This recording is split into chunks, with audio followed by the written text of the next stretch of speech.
Ma'am, that's not real medicine. You can't bring street drugs on this plane.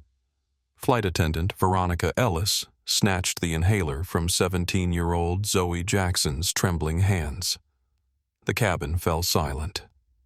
United Airways Flight 829 sat at JFK's gate, passengers already buckled in for the cross-country journey to Los Angeles.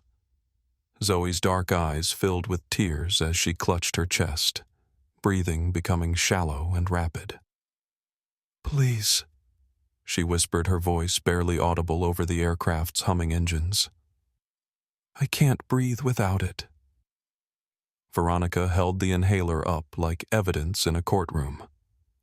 "Next, you'll tell me this candy is chemotherapy." Her voice carried across the first-class section, where passengers shifted uncomfortably in their leather seats. Some pulled out phones.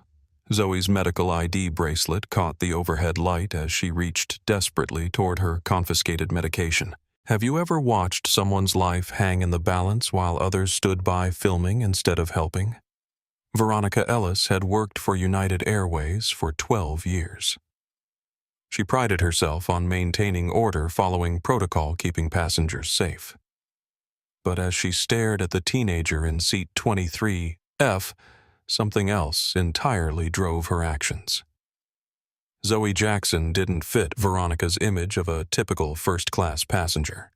Her natural hair was pulled back in a simple ponytail. Her clothes came from thrift stores, not designer boutiques. When Zoe had initially tried to sit in seat 2A, Veronica had immediately assumed she was in the wrong place. "Where did you even get this?" Veronica waved the inhaler again. "Your dealer." The accusation hung in the recycled air. Zoe's breathing grew more labored with each passing second. She pointed to her medical ID bracelet with shaking fingers. "That's fake jewelry," Veronica dismissed, not even glancing at the engraved medical information. "I've seen it all before. In row 15, passenger Isabella Rodriguez was going live on Instagram. At Travel with Isabella here, and y'all need to see this discrimination happening right now on United 829, she narrated quietly. Her phone captured every word, every gesture, every moment of Zoe's humiliation. Zoe tried to explain through increasingly difficult breaths. "I'm Zoe Jackson. I'm 17. I have severe asthma. I'm traveling alone to my grandmother's funeral in Los Angeles." "Save the sob story," Veronica snapped. She glanced at her watch. 10 minutes until scheduled departure. The gate agents were preparing to close the aircraft door. Zoe's phone buzzed insistently in her lap. The caller ID read Dad, but she was too focused on trying to breathe to answer. Her carry-on bag sat in the overhead compartment containing her MIT early admission letter and expensive electronics that didn't match Veronica's assumptions about her background. "Either this medicine goes in the trash," Veronica announced loudly enough for nearby passengers to hear, "or you get off my plane." The ultimatum sent murmurs through the cabin. A few passengers in coach craned their necks to see what was happening. The first-class section had gone completely quiet, except for the soft sound of phones recording. Zoe's chest rose and fell rapidly. Sweat beaded on her forehead despite the cool cabin temperature. The signs of an impending asthma attack were unmistakable to anyone with medical training. But Veronica saw only what she expected to see. "You have no idea who you're messing with," Zoe whispered the words barely escaping her constricted airways. Veronica laughed coldly. "Right, I'm sure your people will be calling their lawyers." The racist undertone wasn't lost on anyone listening. Isabella's live stream had already gained 500 viewers in the first few minutes. Comments were pouring in, most expressing outrage at what they were witnessing. Zoe's boarding pass lay crumpled in her lap. If Veronica had looked closely, she would have noticed something odd. The pass showed seat 2A in first class, but Zoe sat in 23F in coach. How had she ended up in the wrong section? The captain's voice crackled over the intercom. "Flight attendants prepare for departure. We're number 3 for pushback." Time was running out. Zoe's condition was deteriorating rapidly. Her wheezing had become audible to passengers 3 rows away. The elderly gentleman in 20C who'd identified himself as a retired doctor during boarding started to rise from his seat. "Stay seated," Sir Veronica commanded. "This is a crew matter." But Zoe's phone kept buzzing. The missed calls were piling up, all from the same contact. Her father was trying to reach her, but she was too focused on the burning sensation in her chest to notice. Veronica held the inhaler higher, as if making a point to the entire cabin. "I don't know what kind of operation you think you're running, but this is a respectable airline." From behind Veronica, another flight attendant named Thomas Walsh nodded in agreement. "We have protocols for a reason," he added, reinforcing his colleague's position. "If it's not properly documented, we can't allow it." Zoe's response was cut short by a coughing fit that left her gasping. Her lips were beginning to show the faintest blue tinge.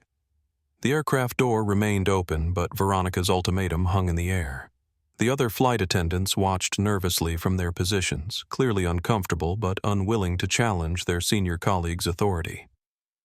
Isabella's live stream had hit 10,000 viewers. Let Zoe Breathe was beginning to trend. Major news outlets were starting to pick up the story, but Veronica remained oblivious to the storm building around her actions.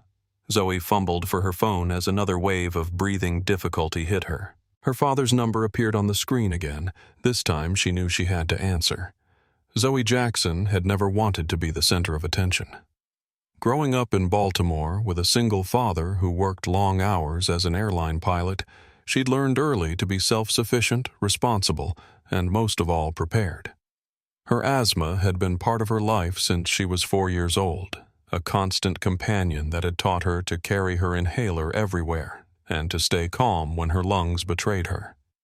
But today, for the first time, someone had taken that lifeline away. 3 days ago, Zoe had received the letter that would change her life. Early acceptance to MIT with a full scholarship in biomedical engineering. Her grandmother, Eliza Jackson, had been the first to receive the call from Zoe. "Grandma." "I got in," she had exclaimed, tears of joy streaming down her face. "I'm going to create medical devices that help people like me." The next morning, Eliza had passed away peacefully in her sleep. The joy of achievement and the pain of loss had collided in Zoe's young life within 24 hours. Now, as she sat on United Airways Flight 829, Zoe was traveling to say goodbye to the woman who had helped raise her, who had sat by her hospital bed during her worst asthma attacks, who had taught her that her brilliance mattered more than her appearance.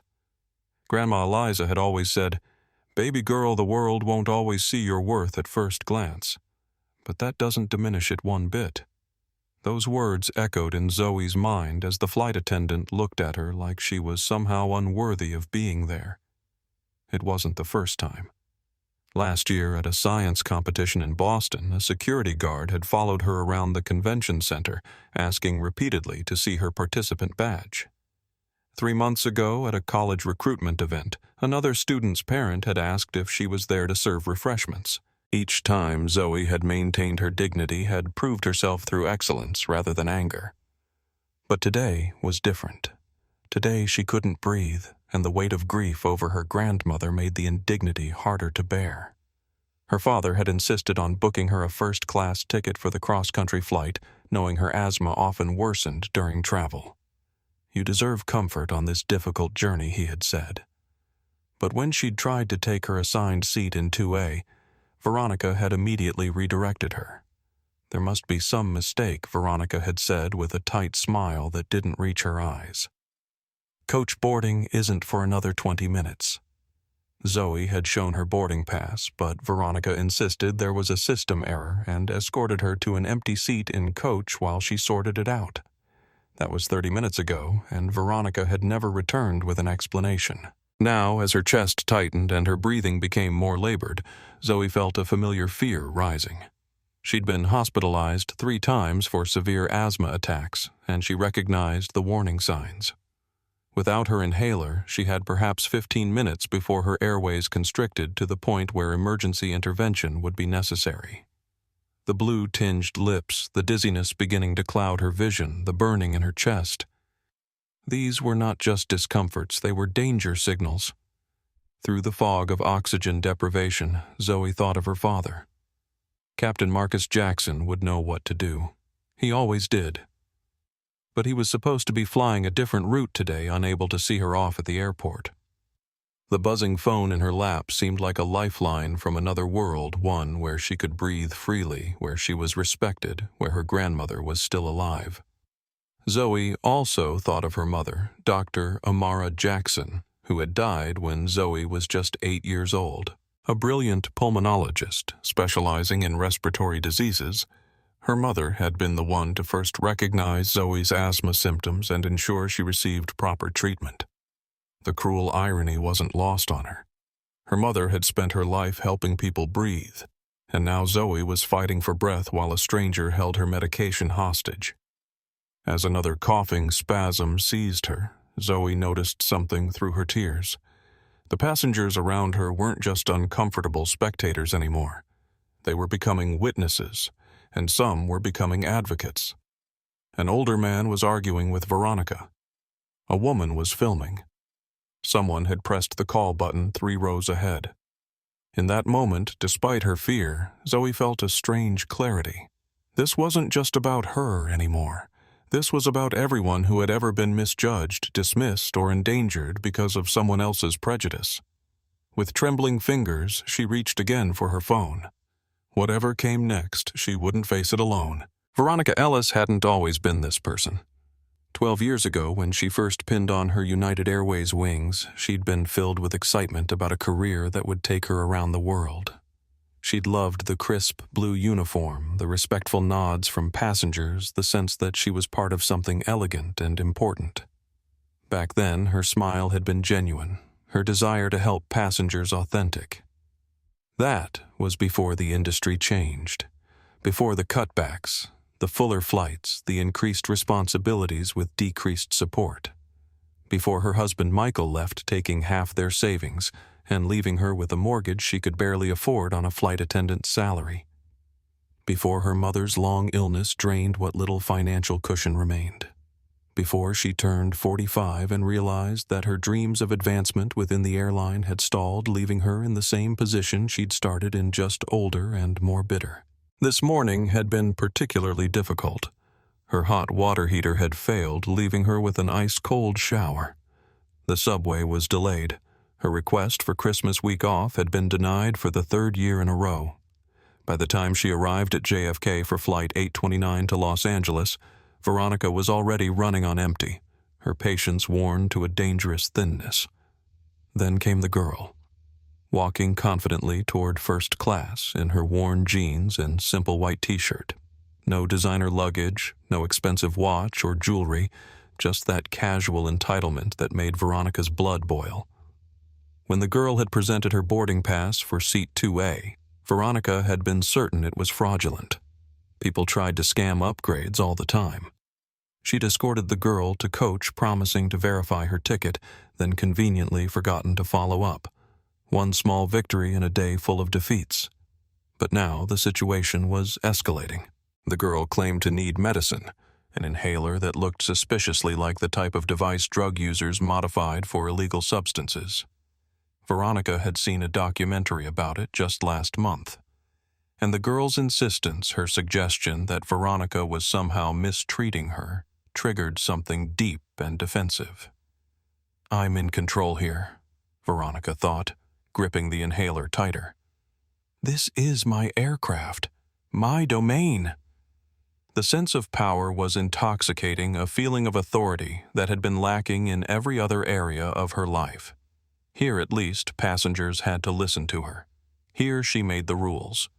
There was also another factor driving Veronica's actions, one she rarely acknowledged even to herself. 6 years ago, she had been working a flight to Miami when a young man had suffered a seizure. He had claimed to need medication from his carry-on, but Veronica, suspecting drug use, had delayed access. The man had been hospitalized upon landing. Though the airline had eventually cleared her of wrongdoing, The incident had left her hypervigilant about passengers claiming medical needs without proper documentation. Her instinct now was always to err on the side of suspicion rather than compassion, a defensive posture that protected her from repeating what she saw as a professional embarrassment. In her 12 years of flying, Veronica had developed what she considered an infallible sense for trouble. Young people traveling alone, passengers who didn't match their seating assignment, anyone who questioned her authority. These were red flags that she prided herself on identifying. The fact that these instincts often led her to scrutinize passengers of color more closely was something she refused to acknowledge even to herself. The growing discomfort of the passengers around her barely registered. In Veronica's mind, she was performing her duty, protecting the flight from potential drug use, maintaining order. The girl's increasing respiratory distress seemed like theater, an attempt to gain sympathy and avoid consequences. The medical ID bracelet, probably purchased online like the fake IDs kids used to buy alcohol. "I've been doing this too long to be fooled," she thought, even as a small voice of doubt began to whisper at the edges of her consciousness. What if the girl really was sick? What if the inhaler was legitimate? What if she was making a terrible mistake? Veronica pushed those thoughts away. Admitting error now would undermine her authority, would suggest weakness. Better to stand firm. The girl would be fine. Dramatics, nothing more. And if there was actually a problem, there were doctors at the airport. It wasn't Veronica's responsibility to distinguish between genuine medical needs and elaborate teenage deceptions. Behind her practiced mask of professional detachment, Veronica felt a flicker of satisfaction. Let the girl learn that actions have consequences. Let her learn that the world doesn't bend to accommodate everyone's claims and demands. It certainly hadn't bent for Veronica. As she held the inhaler aloft like a trophy, Veronica didn't notice the growing number of phone cameras pointed in her direction. She didn't see the silent exchanges between passengers or recognize the shift in atmosphere that signaled trouble brewing. In her single-minded focus on control, she was missing the warning signs that her world was about to collapse around her. The call from the cockpit came at the worst possible moment. "Veronica." "What's the delay?" "We're cleared for pushback." Her supervisor, Sofia Martinez, appeared at the front of the coach section, brows furrowed in concern. "Handling a situation with contraband." Veronica replied crisply, gesturing toward Zoe, who was now hunched forward in her seat, both hands pressing against her chest. Sofia approached cautiously, taking in the scene. The confiscated inhaler, the visibly struggling teenager, the uncomfortable passengers, many now openly recording the incident. "What kind of contraband?" Sofia asked, her voice low. "Unverified medication, possibly modified for drug use." Veronica maintained her position of authority, but something in Sofia's expression made her straighten her uniform jacket defensively. "Did you check her medical documentation?" Sofia's question was simple but pointed. Veronica gestured dismissively toward Zoe's wrist. "She has some bracelet claims it's medical ID. Probably fake." Flight attendant Thomas Walsh moved closer, aligning himself with Veronica. "I've seen these scams before," he said with unearned confidence. "Kids trying to bring vape cartridges aboard disguised as medical devices. Remember that incident on the Denver flight last month?" His support bolstered Veronica's resolve, even as several passengers began to shake their heads in disbelief at the escalating situation. Sofia stepped closer to Zoe, genuine concern replacing professional detachment. "Miss, can I see your medical ID, please?" Zoe extended her wrist with trembling hands. The silver bracelet caught the light, its engraving clearly visible. "Zoe Jackson, severe asthma, albuterol required." Sofia's face changed instantly. "Veronica, this is a legitimate medical alert bracelet. You can buy those anywhere," Veronica insisted, but her voice had lost some of its certainty. Thomas nodded in agreement. Could be ordered online. Doesn't prove anything. By now, Zoe's breathing had become alarmingly labored. The wheezing sound was audible several rows away. Her chest muscles were working visibly harder with each breath pulling in at the spaces between her ribs as she struggled for air. Her lips had progressed from faintly blue to a more pronounced cyan color. Dr. Rafael Hernandez in row 20C could remain silent no longer. "Excuse me," he called out, his voice carrying the unmistakable authority of decades in medicine. "That young lady is having a severe asthma attack. As a physician, I can tell you she needs her medication immediately." Veronica turned, irritation flashing across her face. "Sir, please remain seated. We're handling this." "You're not handling a situation," Dr. Hernandez replied firmly. "You're creating a medical emergency." An older businessman in first class called out, "Just give her the medicine. Who cares if it's properly documented?" But another passenger nearby countered, "They have protocols for a reason. They can't just let anyone take anything they want on a plane." The tension in the cabin ratcheted higher. Isabella Rodriguez's live stream had now reached 25,000 viewers, with comments flooding in so fast they blurred on the screen. "Let Zoe breathe" had begun trending nationally within minutes. A young man 3 rows ahead of Zoe stood up. "Give her back the inhaler. Can't you see she can't breathe?"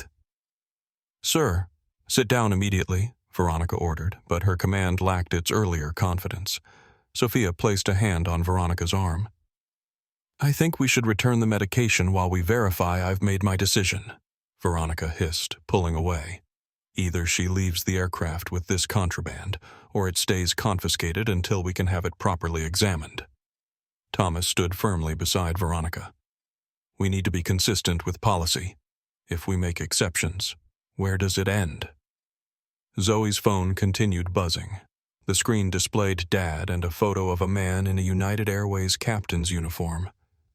Through her oxygen-deprived haze, Zoe made a decision. With shaking fingers, she answered the call. "Dad." She wheezed, her voice barely audible. "Can't breathe. They took my inhaler." The voice that responded was crisp, authoritative, and loud enough for nearby passengers to hear. "Who took your inhaler?" "Zoe. Put them on the phone now." With trembling hands, Zoe extended the phone toward Veronica. "My father wants to speak with you." Veronica hesitated, then took the phone with reluctant fingers. "This is Flight Attendant Ellis. We're managing a situation with your daughter's unverified."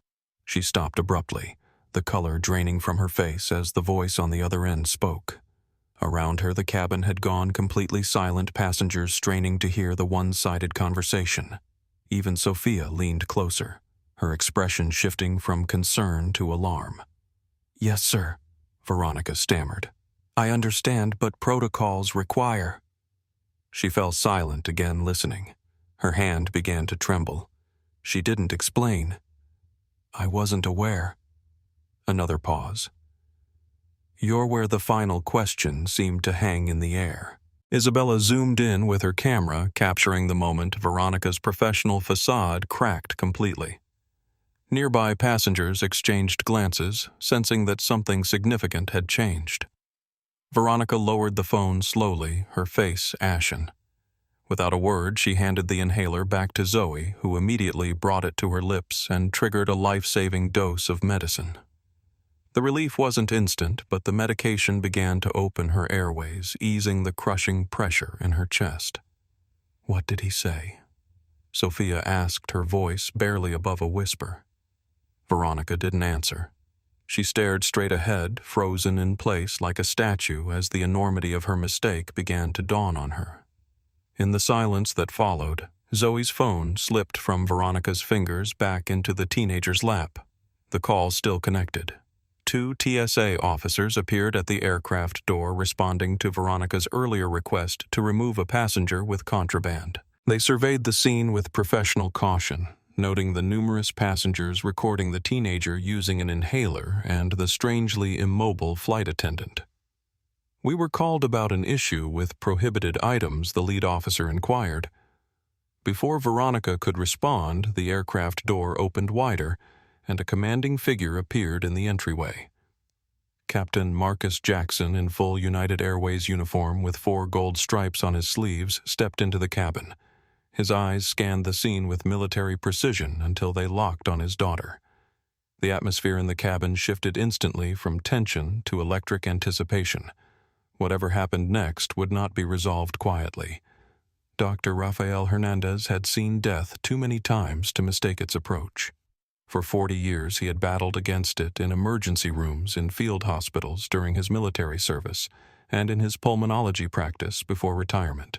The blue tinge on Zoe Jackson's lips sent alarm bells ringing in his mind the moment he noticed it from his seat in 20C. At 65, with silver hair and deeply etched smile lines, Dr. Hernandez carried himself with the quiet confidence of someone who had saved countless lives. His eyes, sharp behind rectangular glasses, missed nothing. Not the girl's labored breathing, not her hunched posture as she tried to draw oxygen into failing lungs, and certainly not the callous dismissal from the flight attendant who held her medication hostage. 23 years ago, his own son, Miguel, had nearly died from an asthma attack at a school where a teacher had refused to believe the severity of his condition. The memory of his 7-year-old boy, lips blue and eyes wide with terror, had never left him. He had arrived at the school to find Miguel being treated by paramedics, the teacher still insisting the boy had been making a fuss about nothing.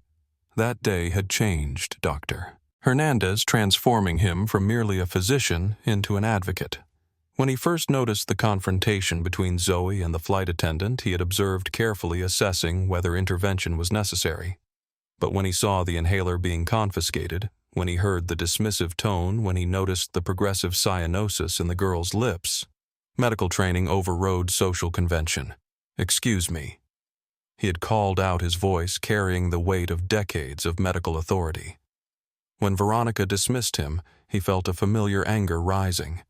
The same righteous indignation he had felt standing in that school hallway while his son fought for breath. "This is not a matter of airline protocol," he said, rising from his seat despite Veronica's command to remain seated. "This is a medical emergency. That young woman is experiencing a severe asthma attack. Without her rescue medication, she risks not getting enough oxygen to her vital organs, which could lead to serious complications." He deliberately simplified his language, avoiding the technical terms he would use with colleagues. Years of explaining medical conditions to patients had taught him that clear communication was often more effective than clinical precision in emergency situations. The medical terminology flowed automatically, his professional training taking over, but the flight attendant's continued dismissal awakened something more personal. He unbuckled his seatbelt and stepped into the aisle. "Ma'am, I am Dr. Rafael Hernandez, former chief of pulmonology at Mount Sinai Hospital. I recognize the signs of severe respiratory distress, and this young woman needs her medication immediately." Several passengers nodded in agreement, their phones recording his intervention. He was not a man who sought attention, but in this moment he welcomed the documentation. Too often these incidents happened without witnesses, without accountability. "Sir, return to your seat or you'll be removed from this flight," Veronica threatened, though her voice lacked conviction. "I took an oath to do no harm," Dr. Hernandez replied calmly. Remaining silent while watching a young person suffer constitutes harm by omission. I cannot and will not comply with that request. He moved forward, approaching Zoe's row. He noted her rapid, shallow breathing, at least 30 respirations per minute. He saw the spaces between her ribs sinking in with each breath as her chest muscles worked overtime. Her pulse, visible at her neck, was racing. "Young lady," he said gently, kneeling beside her seat despite his arthritic knees. "I'm a doctor. On a scale of 1 to 10, how severe is your breathing difficulty?" Zoe held up 8 fingers, unable to speak. Dr. Hernandez nodded, understanding perfectly. "This is a medical emergency," he announced, turning to address the cabin at large. This passenger requires her prescribed medication immediately and possibly emergency medical services if her condition deteriorates further. The authority in his voice created a ripple effect through the cabin. Passengers who had been uncomfortably silent began to murmur in support. A woman across the aisle offered a bottle of water. A young man in the row ahead turned fully around, glaring at Veronica. "You're going to let her die to prove a point," the young man demanded. Not everyone was convinced, however. An older businessman in a tailored suit shook his head. "The airline has procedures for a reason," he said loudly. "We can't have people taking unknown substances on planes these days." Dr. Hernandez placed a reassuring hand on Zoe's shoulder. "You won't die today," he promised her quietly. "Not while I'm here." Then raising his voice to address Veronica, "I am formally advising you as a medical professional that withholding this passenger's prescribed medication constitutes negligence and could result in serious harm.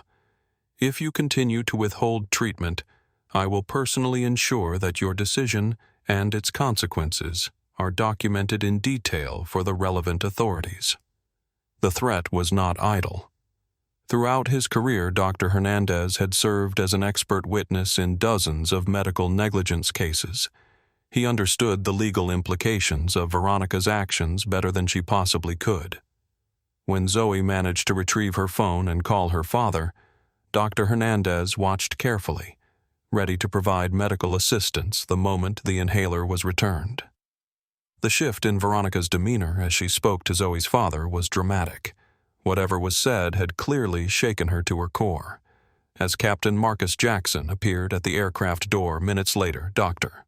Hernandez felt a surge of relief. The cavalry had arrived, but his job wasn't finished. He would stay with his patient until she was stable, would provide a medical assessment if needed, and would ensure that this incident wasn't simply brushed aside as a misunderstanding. Too many lives had been lost to prejudice masquerading as protocol. Not today, not on his watch. Isabella Rodriguez had not planned to become part of a viral news story when she boarded United Airways Flight 829 that morning. At 32, the independent journalist specialized in civil rights issues and social justice reporting, but today was supposed to be a personal trip, visiting her sister in Los Angeles for a long overdue vacation. The expensive camera equipment in her carry-on was meant for capturing sunset views from her sister's Malibu apartment, not documenting discrimination at 30,000 feet. But the moment she heard Veronica Ellis's tone while addressing Zoe Jackson, something shifted in Isabella's mind. The professional observer in her recognized the familiar patterns. The automatic suspicion, the dismissal of medical concerns, the thinly veiled contempt in phrases like, "your people." She had documented similar interactions dozens of times in her career, from housing discrimination to police encounters. With practiced discretion, Isabella retrieved her phone and activated her professional live streaming setup. She had invested in high-quality mobile equipment precisely because news didn't wait for convenient moments. The phone attachment provided stabilization. The directional microphone captured clear audio even in the noisy cabin, and her positioning gave her an unobstructed view of the confrontation. "At Travel with Isabella here," she narrated quietly into her microphone, knowing that her 50,000 followers would start receiving notifications immediately. "I'm witnessing what appears to be medical discrimination happening right now on United 829 at JFK. A flight attendant has confiscated what a young black passenger claims is her asthma inhaler, accusing her of carrying drugs." Isabella was careful to present the facts without embellishment. Her journalism professors had drilled into her the importance of accuracy, especially when broadcasting live. "Document, don't dramatize," had been her mentor's constant refrain. As the situation escalated, Isabella maintained her professional composure, but her heart raced with familiar anger. Born to Puerto Rican parents in the Bronx, she had experienced her share of prejudice and had channeled that experience into her work. Her reporting on immigration issues had earned her a regional Emmy nomination last year, and her documentary series on housing discrimination had been picked up by a major streaming service. The passenger, a teenage girl, is showing visible signs of respiratory distress. Isabella continued her narration. She's identified herself as having severe asthma and has a medical alert bracelet which the flight attendant has dismissed as fake jewelry. Comments began flooding her live stream. Isabella had built her reputation on responsible reporting, and her followers trusted her judgment. When she documented injustice, they paid attention. The viewer count climbed rapidly. 500, then 1,000, then 5,000, then 10,000. Isabella was not merely recording passively. She understood the power of her platform, knew that the simple act of bearing witness could change outcomes. When Dr. Hernandez stood up to intervene, she made sure to capture his credentials and medical assessment. When Veronica threatened to have the doctor removed, Isabella zoomed in on her name tag, ensuring that accountability would be possible later. What we're seeing, Isabella narrated quietly as the situation continued to unfold, is not just about an inhaler. It's about who gets believed when they say, "I'm in pain," or "I can't breathe." It's about whose medical needs are taken seriously and whose are dismissed.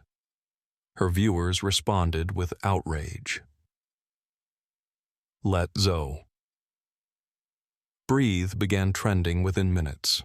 Other passengers on the flight, noticing Isabella's professional approach to documentation, began their own recordings, creating multiple angles of the same incident. Not all passengers appreciated her documentation, however. A middle-aged businessman in an expensive suit turned toward her with an annoyed expression. "Do you have to make everything about race?" he asked loudly. "The airline has protocols. They can't just let people take whatever they want on planes these days." Isabella didn't break her narration, but gave him a level look. "I'm documenting what I observe. The viewers can form their own opinions." The man shook his head and turned back around, muttering about social media troublemakers. When Zoe managed to call her father, Isabella adjusted her position slightly, ensuring she could capture both sides of the interaction. The moment Veronica's face changed during the phone call, Isabella knew something significant had happened. Her journalistic instinct told her to keep rolling to stay focused. "The flight attendant has just returned the inhaler," she reported. "The passenger is now using her medication, though she appears to be in significant distress." Something said during that phone call changed the situation dramatically. The appearance of Captain Marcus Jackson at the aircraft door was a moment Isabella knew would be replayed thousands of times in the coming days. The visual storytelling was undeniable. The powerful figure in full uniform, the stunned flight attendant, the suffering teenager finally receiving her medication. Isabella didn't need to editorialize. The truth plainly captured was powerful enough. As her live stream reached 100,000 viewers, including representatives from major news networks who were already reaching out through direct messages, Isabella realized that her vacation plans might be changing. This story was too important to walk away from. This was why she had become a journalist in the first place, not for recognition or viral moments, but to ensure that truth was witnessed and shared, especially when that truth revealed the painful disparities that still existed in everyday interactions. Sometimes the most important stories weren't found in conflict zones or political arenas, but in ordinary spaces like Seat 23F on a Tuesday morning flight to Los Angeles. Sofia Martinez had survived 10 years at United Airways by carefully navigating the complex politics of commercial aviation. At 38, she had learned which battles to fight and which to sidestep, when to enforce regulations rigidly and when to exercise compassionate discretion. She had also learned through painful experience the cost of challenging authority within the airline's hierarchical structure. 3 years ago, Sofia had reported a senior pilot for showing up to a flight visibly intoxicated. She had followed every protocol, contacted the proper authorities, and ensured passenger safety. For her diligence, she had been technically protected from official retaliation, but subtly punished through schedule changes, undesirable routes, and social isolation from colleagues who viewed her as disloyal. The experience had taught her caution, had made her hesitate before intervening in situations that didn't directly involve safety violations. But as she watched Veronica Ellis confiscate a young passenger's inhaler, something in Sophia rebelled against that hard-earned caution. This wasn't about loyalty or hierarchy. This was about a teenager who couldn't breathe. Sophia had joined the confrontation midway, called forward by the captain's inquiry about the delay. Veronica's explanation about contraband had immediately struck her as excessive, especially when she saw the obvious medical distress of the young passenger. "Did you check her medical documentation?" Sophia had asked, hoping to offer Veronica a graceful way to back down without direct confrontation. When Veronica dismissed the medical ID bracelet as probably fake, Sophia felt a chill of recognition. She had seen this pattern before with Veronica. An initial judgment based on appearance, followed by a rigid refusal to reconsider regardless of evidence. Usually, Sophia navigated around these moments, addressing passenger concerns privately after Veronica moved on. But this situation was escalating too quickly, the medical consequences too immediate to defer. "That's a legitimate medical alert bracelet," Sophia stated firmly after examining Zoe's wrist. She recognized the standardized format used by reputable medical ID companies, noted the specific medical condition and medication listed. This wasn't a questionable case requiring judgment calls. This was textbook medical accommodation that every flight attendant was trained to recognize. Sophia's intervention placed her in a difficult position with her colleague Thomas Walsh, who had clearly aligned himself with Veronica. Thomas was a relatively new hire, but had quickly established himself as someone who rigidly enforced rules and sought approval from senior staff. His support of Veronica complicated Sophia's attempt to de-escalate the situation without creating a visible split among the crew. "We need to be consistent," Thomas had said, echoing Veronica's position. "If we start making exceptions, where does it end?" "This isn't about exceptions," Sophia had replied quietly. "This is about recognizing legitimate medical needs. It's in our training manual." Veronica's continued resistance triggered a cascade of risk assessments in Sophia's mind. There was the immediate medical risk to the passenger whose breathing was becoming alarmingly labored. There was the regulatory risk. United's policies on medical accommodations were clear, and they were being flagrantly violated. There was the public relations risk as passengers openly recorded the confrontation. And there was the personal career risk to Sophia herself, intervening against a senior colleague. When Dr. Hernandez identified himself and offered his medical assessment, Sophia felt momentary relief. Here was external validation that could potentially break the deadlock without requiring her to directly challenge Veronica's authority. But Veronica's dismissal of even this expert opinion left Sophia with a stark choice between protocol and conscience. "I think we should return the medication while we verify." Sophia began placing a hand on Veronica's arm, offering one last professional off-ramp. "I've made my decision," Veronica hissed, pulling away. In that moment, Sophia understood that Veronica was beyond rational persuasion. Something personal was driving her behavior, some need to maintain control that had overtaken professional judgment. Sophia had seen it before in other colleagues. The moment when the power inherent in their position became more important than the purpose of that position. When Zoe answered her father's call and handed the phone to Veronica, Sophia watched her colleague's face carefully. The transformation was instantaneous and alarming. Veronica's expression shifted from righteous certainty to shocked recognition, followed by the dawning horror of someone who suddenly realizes they've made a catastrophic miscalculation. "Who is it?" Sophia whispered, though she was beginning to suspect the answer based on Veronica's reaction.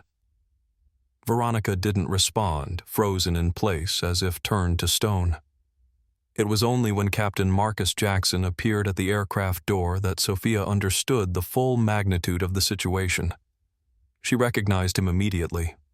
Not just as a captain, but as the director of flight operations, one of the most powerful figures in the airline's leadership structure. In that moment, Sophia's immediate concern shifted from the medical emergency, which was resolving as Zoe used her inhaler to damage control, for what was clearly about to become a major incident.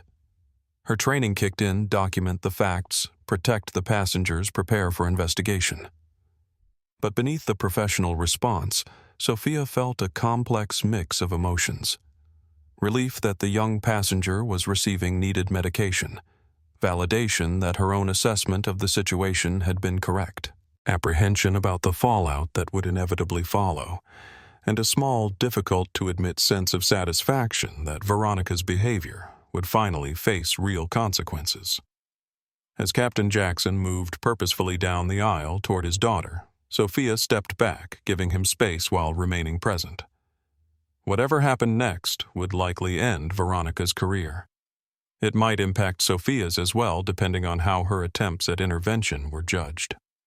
But in this moment, watching Zoe's breathing begin to normalize as the medication took effect, Sophia couldn't bring herself to regret choosing human welfare over hierarchical deference.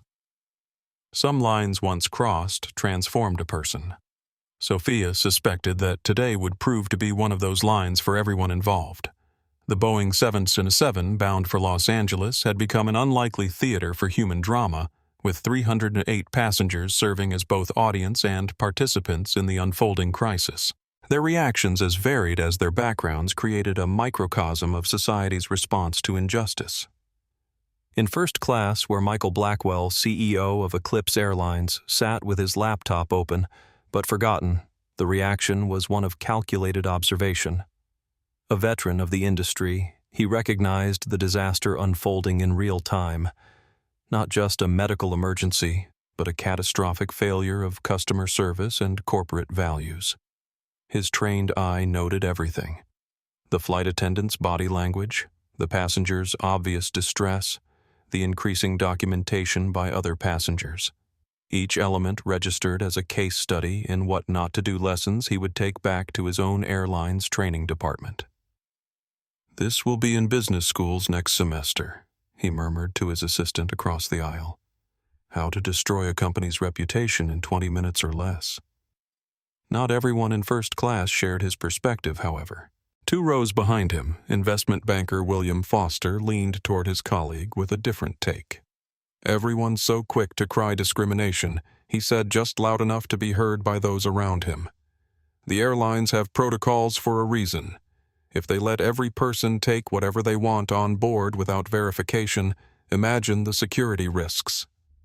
His comment drew sharp looks from several nearby passengers, but a few nodded in agreement, creating small factions within the cabin, those who prioritized rigid rule enforcement versus those who saw the human emergency unfolding.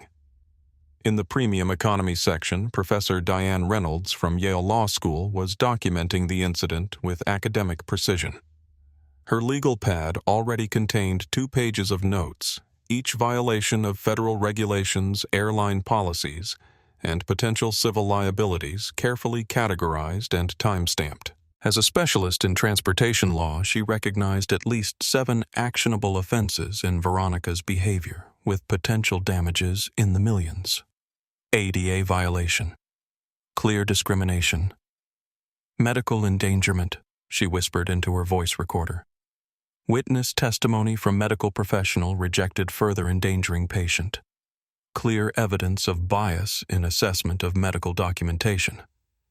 The middle section of the aircraft held families and older passengers, many of whom watched with growing discomfort. Linda and Robert Whitaker, a retired couple celebrating their 40th anniversary with a trip to California, exchanged troubled glances as the confrontation escalated. "Someone should do something," Linda whispered, her hand squeezing her husband's. "That doctor is trying," Robert replied. "But you know how it is these days. Everyone's afraid to get involved." Yet as Zoe's condition visibly worsened, the atmosphere in the middle cabin shifted from uncomfortable observation to active concern. A mother in row 16 stood up, calling out, "She needs her medicine. Can't you see? She can't breathe." Another passenger, a high school teacher from Queens, added his voice. "This is wrong. Give her the inhaler." But there were dissenting voices, too. A man in a business suit shook his head. "There are rules for a reason. If they start making exceptions, where does it end? What's to stop someone from bringing actual drugs on board and claiming it's medicine? His comment drew both supportive nods and angry glares, illustrating the divided reactions, even as the situation grew more dire. The back of the aircraft, typically the domain of budget travelers, students, and younger passengers, had transformed into an active documentation center. At least 12 phones were recording from various angles, creating a comprehensive visual record that would be impossible to dismiss or reinterpret later. A group of college students returning from a semester abroad formed an impromptu information relay, sharing details about the confrontation with passengers further back, who couldn't see what was happening. "The girl has asthma. Can't breathe," one whispered urgently to those behind him. "Flight attendant took her inhaler, won't give it back." "That's messed up," came the response. "Is someone recording everyone's recording? It's going viral already." Through the cabin, ripples of reaction continued to spread. A nurse from Baltimore pressed her call button repeatedly, trying to offer medical assistance. An off-duty pilot traveling as a passenger made his way forward, hoping to de-escalate the situation professionally. Two high school students who recognized Zoe from a national science competition whispered in shock. "That's Zoe Jackson. She won the Brenner Prize last year. She's brilliant." But perhaps most telling was the reaction of those nearest to Zoe who were witnessing her distress most directly. A businessman who had initially seemed annoyed by the commotion now stood protectively near her row. An elderly woman across the aisle held Zoe's hand, murmuring encouragement. A flight attendant from another section had appeared, looking conflicted as she witnessed her colleague's behavior, but unsure how to intervene without undermining authority. When Zoe managed to call her father and hand the phone to Veronica, the cabin fell into an expectant hush. The tension was palpable like the air before a thunderstorm, and when Captain Marcus Jackson appeared at the aircraft door minutes later, the collective intake of breath was audible, a moment of recognition that justice had arrived in unexpected form. The passengers of Flight 829 had begun the morning as strangers united only by a common destination. Now they were united by something more profound: collective witness to an injustice and the rare opportunity to see that injustice confronted in real time. For many, it would become a story they would tell for years. "I was there on that flight when that brave girl couldn't breathe, and her father, the captain, arrived like something out of a movie." For others, particularly those who had remained silent despite their discomfort, it would prompt uncomfortable self-reflection about when to speak up and when silence becomes complicity. And for a significant number, the experience would change their future behavior, making them more likely to record, to intervene, to bear witness when they saw someone being wronged. In seat 17D, an 8th-grade teacher named Rebecca Wilson whispered to herself words that echoed what many were thinking. Thank God someone important enough to matter was watching. Thank God she wasn't alone. While the drama on United Airways Flight 829 unfolded in the confined space of an aircraft cabin, a parallel storm was brewing in the boundless realm of social media. What began as Isabella Rodriguez's lone live stream rapidly multiplied into a digital phenomenon that transcended platforms, time zones, and demographic boundaries. On Instagram, Isabella's live stream counter ticked upward with dizzying speed: 25,000, 50,000, 75,000 viewers. The comments section became a blur of outrage, hashtags and calls to action. At United Airways. What is happening here? Let Zoe breathe. This is medical discrimination happening in real time. Someone needs to get fired today. That poor girl can't breathe, and they're worried about protocols. Not all comments expressed outrage, however. A vocal minority defended the flight attendant's actions. We don't know the whole story. What if it really was drugs? Airlines have security protocols for a reason. Better safe than sorry. Everyone's so quick to cry racism. Maybe it's just about following rules. These counter-narratives created heated exchanges in the comments, mirroring the divided perspectives within the aircraft cabin itself. but they remained a minority as the overwhelming response sided with Zoe. The Instagram algorithm detecting unusual engagement levels pushed the live stream to the Explore page, where thousands more users discovered it.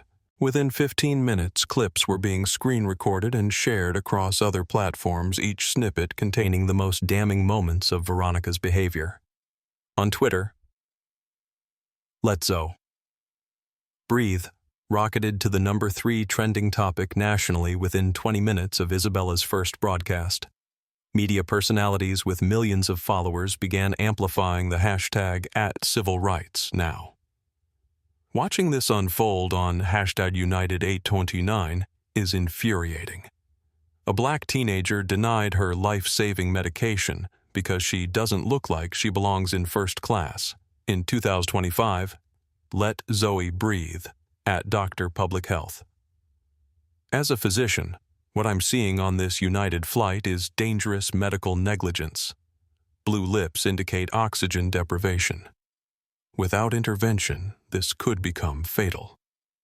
Let Zoe breathe at Travel Safety. Expert flight attendant, refusing medical accommodation and ignoring a physician's assessment on board. This violates FAA regulations, United's own policies, and basic human decency. Let Zoe breathe. On TikTok, users were already creating reaction videos, stitching clips from the live stream with commentary. One emergency room nurse's medical explanation of asthma attacks and the dangers of delayed treatment gained over 500,000 views in less than an hour. A former flight attendant's video breaking down the proper protocols for medical accommodations garnered similar attention. The corporate response machinery, typically quick to manage potential PR crises, found itself overwhelmed by the speed and scale of the unfolding situation. United's social media team, based in Chicago, received the first alerts about the trending hashtag approximately 7 minutes after Isabella's live stream began. Their initial assessment classified it as potential concern, which quickly escalated to active situation as engagement metrics soared. "This is moving too fast for standard response protocols," the social media director messaged urgently to the corporate communications team. "We need executive-level input immediately." But before a corporate statement could be crafted, the story evolved again as viewers witnessed Zoe's phone call to her father and the dramatic change in Veronica's demeanor. Speculation erupted across platforms. Who did she just call that? Has this flight attendant shook? Look at her face. She just realized she messed with the wrong family bedding. That's not just any dad on the phone. When Captain Marcus Jackson appeared at the aircraft door, the internet's reaction was seismic. Split-screen memes comparing the moment to superhero movie entrances began circulating within seconds. TikTok creators stitched the footage with dramatic music. Twitter users captioned screen grabs with variations of, "And that's when she knew she messed up." On LinkedIn, typically the most restrained of social platforms, aviation industry professionals and healthcare providers engaged in serious discussion about the implications. Dr. Amara Wilson, hospital administrator. What we're witnessing is the intersection of multiple broken systems: medical bias, corporate authority structures that punish intervention, and transportation regulations that prioritize procedure over human welfare. This will be a case study in my healthcare management course next semester. James Thornton, former FAA inspector. I've investigated hundreds of airline incidents. The liability implications here are enormous, extending beyond the flight attendant to potentially include the airline's training programs, supervision protocols, and accommodation policies. Not all social media response was supportive, however. A small but vocal minority began questioning the narrative, suggesting the incident was being overblown or even staged. How convenient that a professional journalist just happened to be there with perfect equipment. Notice how no one's showing what happened before the video started. What if she was actually disruptive? Another race-baiting viral moment to drive clicks and views. So tired of this. These counter-narratives gained limited traction but illustrated the polarized nature of public discourse even in the face of documented injustice. By the time Captain Jackson had reached his daughter's row, the story had transcended social media and broken into mainstream news coverage.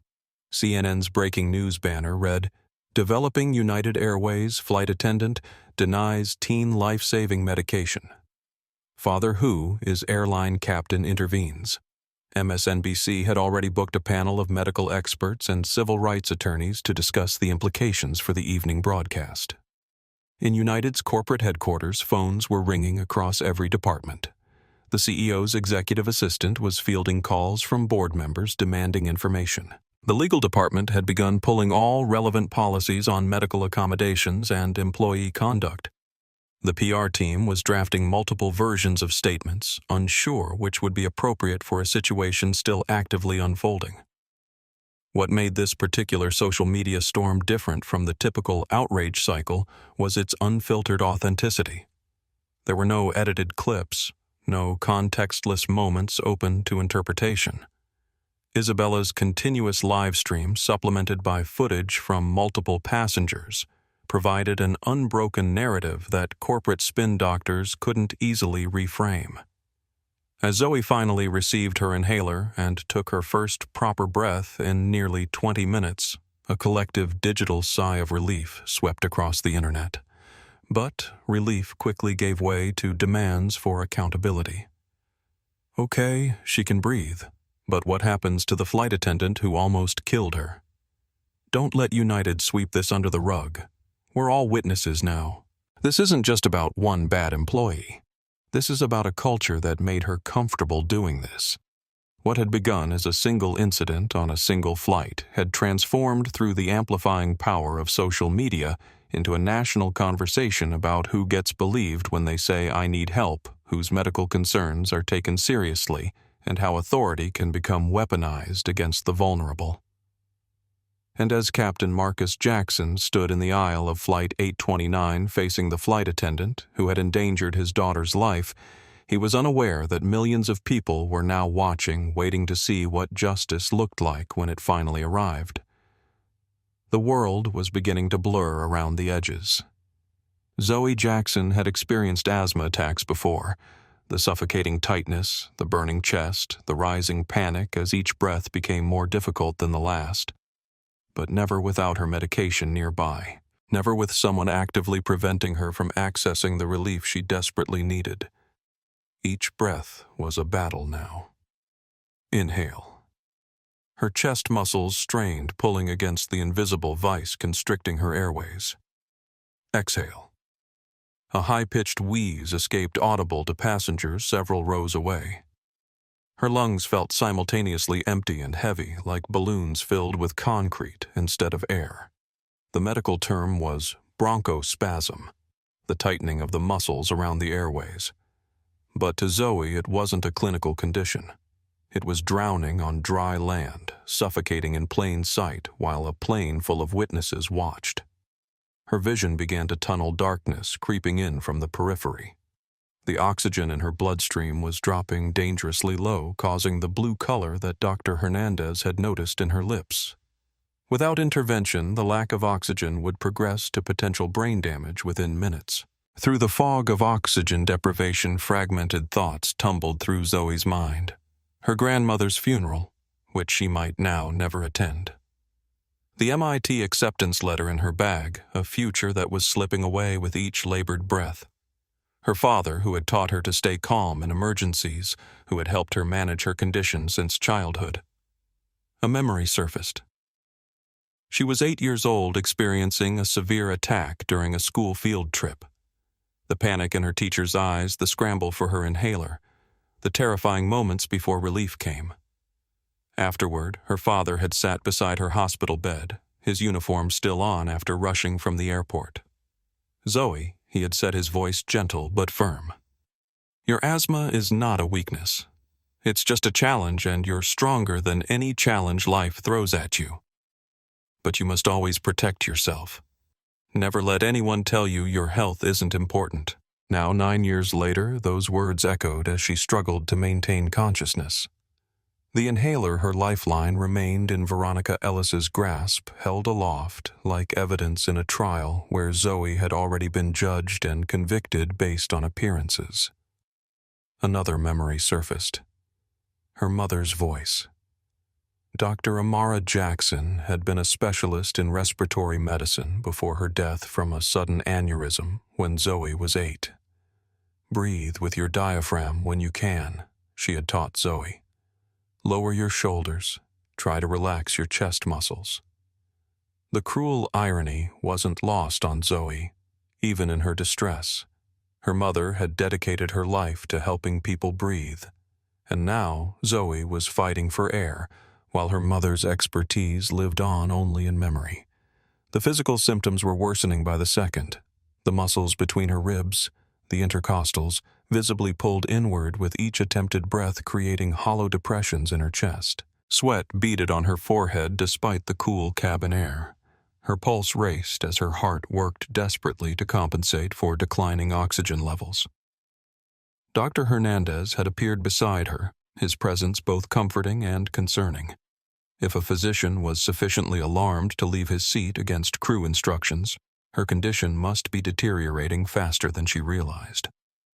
"Young lady," he said gently, his voice cutting through the roaring in her ears, "I'm a doctor.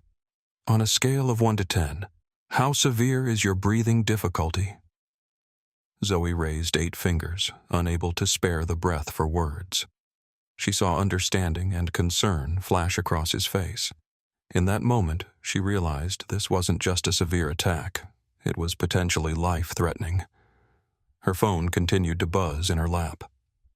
Dad. Her father always seemed to sense when she needed him, even from a distance. With trembling fingers, she finally answered, raising the phone to her ear. "Dad." She wheezed the word barely audible. "Can't breathe. They took my inhaler." His response was immediate, his voice shifting instantly from concern to decisive action. "Who took your inhaler?" "Zoe. Put them on the phone now." Summoning her remaining strength, Zoe extended the phone toward Veronica. "My father wants to speak with you." As the phone left her hand, Zoe focused entirely on the mechanics of breathing. Inhale, pause, exhale, repeat. Her grandmother had taught her meditation techniques to manage anxiety during asthma episodes. Your mind can panic, or it can help, Grandma Eliza would say. Choose to help yourself. The confrontation continued around her, but it seemed distant now, happening in another world as she concentrated on drawing whatever oxygen she could into her starving lungs. She was vaguely aware of Dr.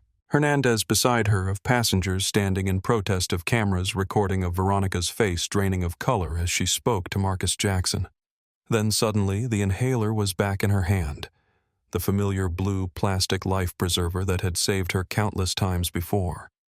With practiced motion despite her trembling fingers, Zoe shook the canister, removed the cap, and placed it between her lips.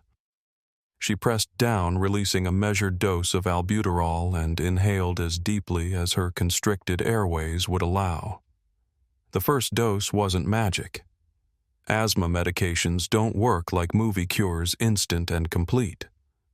But within seconds, she felt the first subtle relaxation of the bronchial muscles, the first hint that air could move more freely. She waited 30 seconds as she'd been taught, then took a second dose. The relief built gradually. The crushing pressure eased incrementally. The darkness at the edges of her vision began to recede. She could hear more clearly now, the concerned murmurs of passengers, Dr. Hernandez asking about her symptoms, Sophia Martinez apologizing repeatedly. The cabin door opened wider. Through tear-blurred vision, Zoe saw a familiar silhouette, tall, commanding in the dark uniform and gold stripes she had known all her life. Her father had arrived like he always did when she needed him most. As the medication continued to work, as her breathing became less labored with each passing minute, Zoe felt something unexpected alongside her relief, a quiet, steely determination. What had happened to her wasn't just a medical emergency. It was a fundamental wrong that needed to be addressed. She had nearly lost her life because someone had looked at her and decided she didn't deserve to be believed. Her grandmother's voice seemed to whisper in her memory. "Sometimes, baby girl, you have to be the change you want to see." As oxygen returned to her brain and clarity to her thoughts, Zoe Jackson made a decision. This wouldn't be just another incident swept under the corporate rug. This would be a reckoning. And as her father approached his face, a mask of professional calm belied by the storm in his eyes, she knew she wouldn't face that reckoning alone. Officers Carlos Jackson and Brian Miller had responded to dozens of calls from gate agents and flight attendants during their tenure with the Transportation Security Administration at JFK. Most involved straightforward security concerns, unattended bags, prohibited items discovered during flight, occasionally disruptive passengers. They had developed an efficient routine for these situations, assess, document, resolve with minimal disruption to operations. But as they approached United Airways Flight 829 that morning, something felt different. The gate agent who had summoned them appeared unusually tense, providing vague details about a situation with contraband medication that required immediate attention. The urgency in her voice contrasted with the sketchy information provided. Flight attendant Ellis requested assistance with a passenger refusing to surrender an unverified substance. She explained, her eyes darting toward the jet bridge. "That's all I know." Officer Miller, a 52-year-old veteran with 15 years of TSA experience, exchanged a glance with his younger partner. In their world of precisely defined protocols, vague descriptions raised red flags. "Passenger information," Miller asked, pulling out his tablet to log the incident. "Female teenage coach section. That's all I have." Officer Jackson, 27, and just 3 years into his TSA career, felt a twinge of uneasiness. "Medical substance," he asked. "Did they specify what type?" The gate agent shook her head. "Just that it wasn't properly documented and needed to be confiscated." As they made their way down the jet bridge, Miller briefed his partner in low tones. "Let's assess before taking any action. If it's a legitimate medical item, we have discretion. Remember the epilepsy medication case last month?" Jackson nodded. That incident had involved a similar call-out for undocumented medication that turned out to be prescription anticonvulsants with proper medical documentation. The passenger had simply been unable to produce the paper prescription the flight attendant had demanded, despite having the pharmacy label on the bottle. "I've got a cousin with asthma," Jackson added. "If it's an inhaler, those are standard approved items. We see them all the time in carry-ons." The atmosphere that greeted them as they stepped onto the aircraft was charged with tension. Multiple passengers were standing despite the seatbelt sign. Phones were raised throughout the cabin recording. A commotion near the middle of the coach section appeared to be the epicenter of the disturbance. "Something's not right," Jackson murmured to his partner.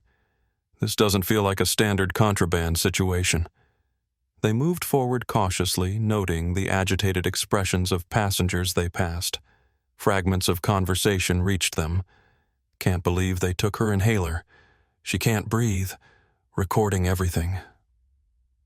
As they approached row 23, the situation came into clear view. A teenage girl was hunched forward in her seat, visibly struggling to breathe. An older man who identified himself as a physician was kneeling beside her, monitoring her condition. A flight attendant stood rigidly nearby, holding what appeared to be a standard albuterol inhaler. Another crew member hovered uncertainly at the periphery. TSA Miller announced formally, "We were called about a prohibited item." The senior flight attendant, Ellis, according to her name tag, turned to them with visible relief. "This passenger claims she needs this unverified medication," she said, gesturing with the inhaler. "She hasn't provided proper documentation, and I suspect it may be modified for drug use." Officer Jackson looked from the inhaler to the struggling teenager, his training and instincts suddenly at odds. The blue rescue inhaler was immediately recognizable to him. His cousin had severe asthma and carried an identical one. The girl's labored breathing, blue-tinged lips, and the medical ID bracelet visible on her wrist painted a picture that contradicted Veronica's assessment. "Ma'am," he said carefully to Veronica, "that appears to be a standard albuterol inhaler prescribed for asthma. She hasn't provided a prescription." Veronica insisted, and her behavior has been combative. Dr. Hernandez stood up, addressing the officers directly. "I'm Dr. Rafael Hernandez, former chief of pulmonology at Mount Sinai. This young woman is experiencing a severe asthma attack and requires immediate medication. Without it, we risk respiratory failure and potential cardiac complications." Officer Miller, trained to maintain neutrality in disputed situations, looked to his partner for input. Jackson was already examining Zoe's medical alert bracelet with her permission. "This is a legitimate medical ID," he confirmed. "States her condition as severe asthma albuterol required." A male passenger in business attire approached the officers. "These people are making a big deal out of nothing," he said. "The airline has procedures for a reason. Security can't be compromised because someone makes a scene." Officer Jackson maintained his professional demeanor. "Sir, we need to assess the situation based on the evidence before us." The two officers stepped slightly aside for a brief consultation. "Prescription drugs are permitted with proper medical documentation," Miller stated quietly, referencing TSA protocols. "Medical ID constitutes proper documentation under Section 42.3 of our guidelines." "She's in acute medical distress," Jackson added urgently. "This isn't a security threat, it's a medical emergency." Their deliberation was interrupted by a commotion at the front of the aircraft. The door had reopened and a United Airways captain had boarded, moving purposefully down the aisle toward their position. The shift in the cabin atmosphere was immediate and palpable. "That's Captain Jackson Miller," said under his breath, recognizing one of the airline's senior pilots. "Director of Flight Operations." Passengers were whispering now, connecting dots that the officers were still assembling. "That's her father," someone murmured loud enough for them to hear. As Captain Jackson approached, his focus locked on his daughter, Officer Miller made a rapid decision. "We're standing down," he said quietly to his partner. "This is an internal airline matter now, not a security issue. Document everything for the incident report." Officer Jackson nodded, already composing the careful language they would use in their official account. This situation had evolved far beyond a routine contraband check. Whatever happened next would likely involve investigations at multiple levels.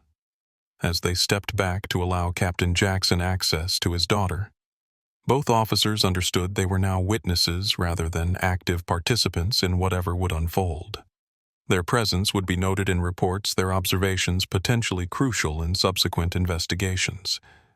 Neither had expected their Tuesday morning shift to involve a situation that would likely make national news before their lunch break. But as they watched Zoe finally receive her inhaler and take her first proper breath in many minutes, both felt a quiet professional satisfaction. Sometimes the best security work involved knowing when not to intervene. When Dr. Rafael Hernandez had boarded United Flight 829 that morning, his plans had been simple: a comfortable journey to Los Angeles to visit his grandchildren. Perhaps a glass of wine with lunch. Maybe a nap as they crossed the country. At 65, with 4 decades of medical practice behind him, he had earned his peaceful retirement. Yet as he knelt beside Zoe Jackson's seat, monitoring her respiratory rate and the alarming blue tinge of her lips, retirement felt distant. In this moment, he was fully the physician he had been for 40 years, focused, authoritative, and absolutely certain of what needed to happen next. "This young woman requires immediate medical intervention," he announced, rising to his full height despite the twinge in his knees. He addressed his words not just to Veronica Ellis, but to the entire cabin, passengers, crew members, and the TSA officers who had just arrived.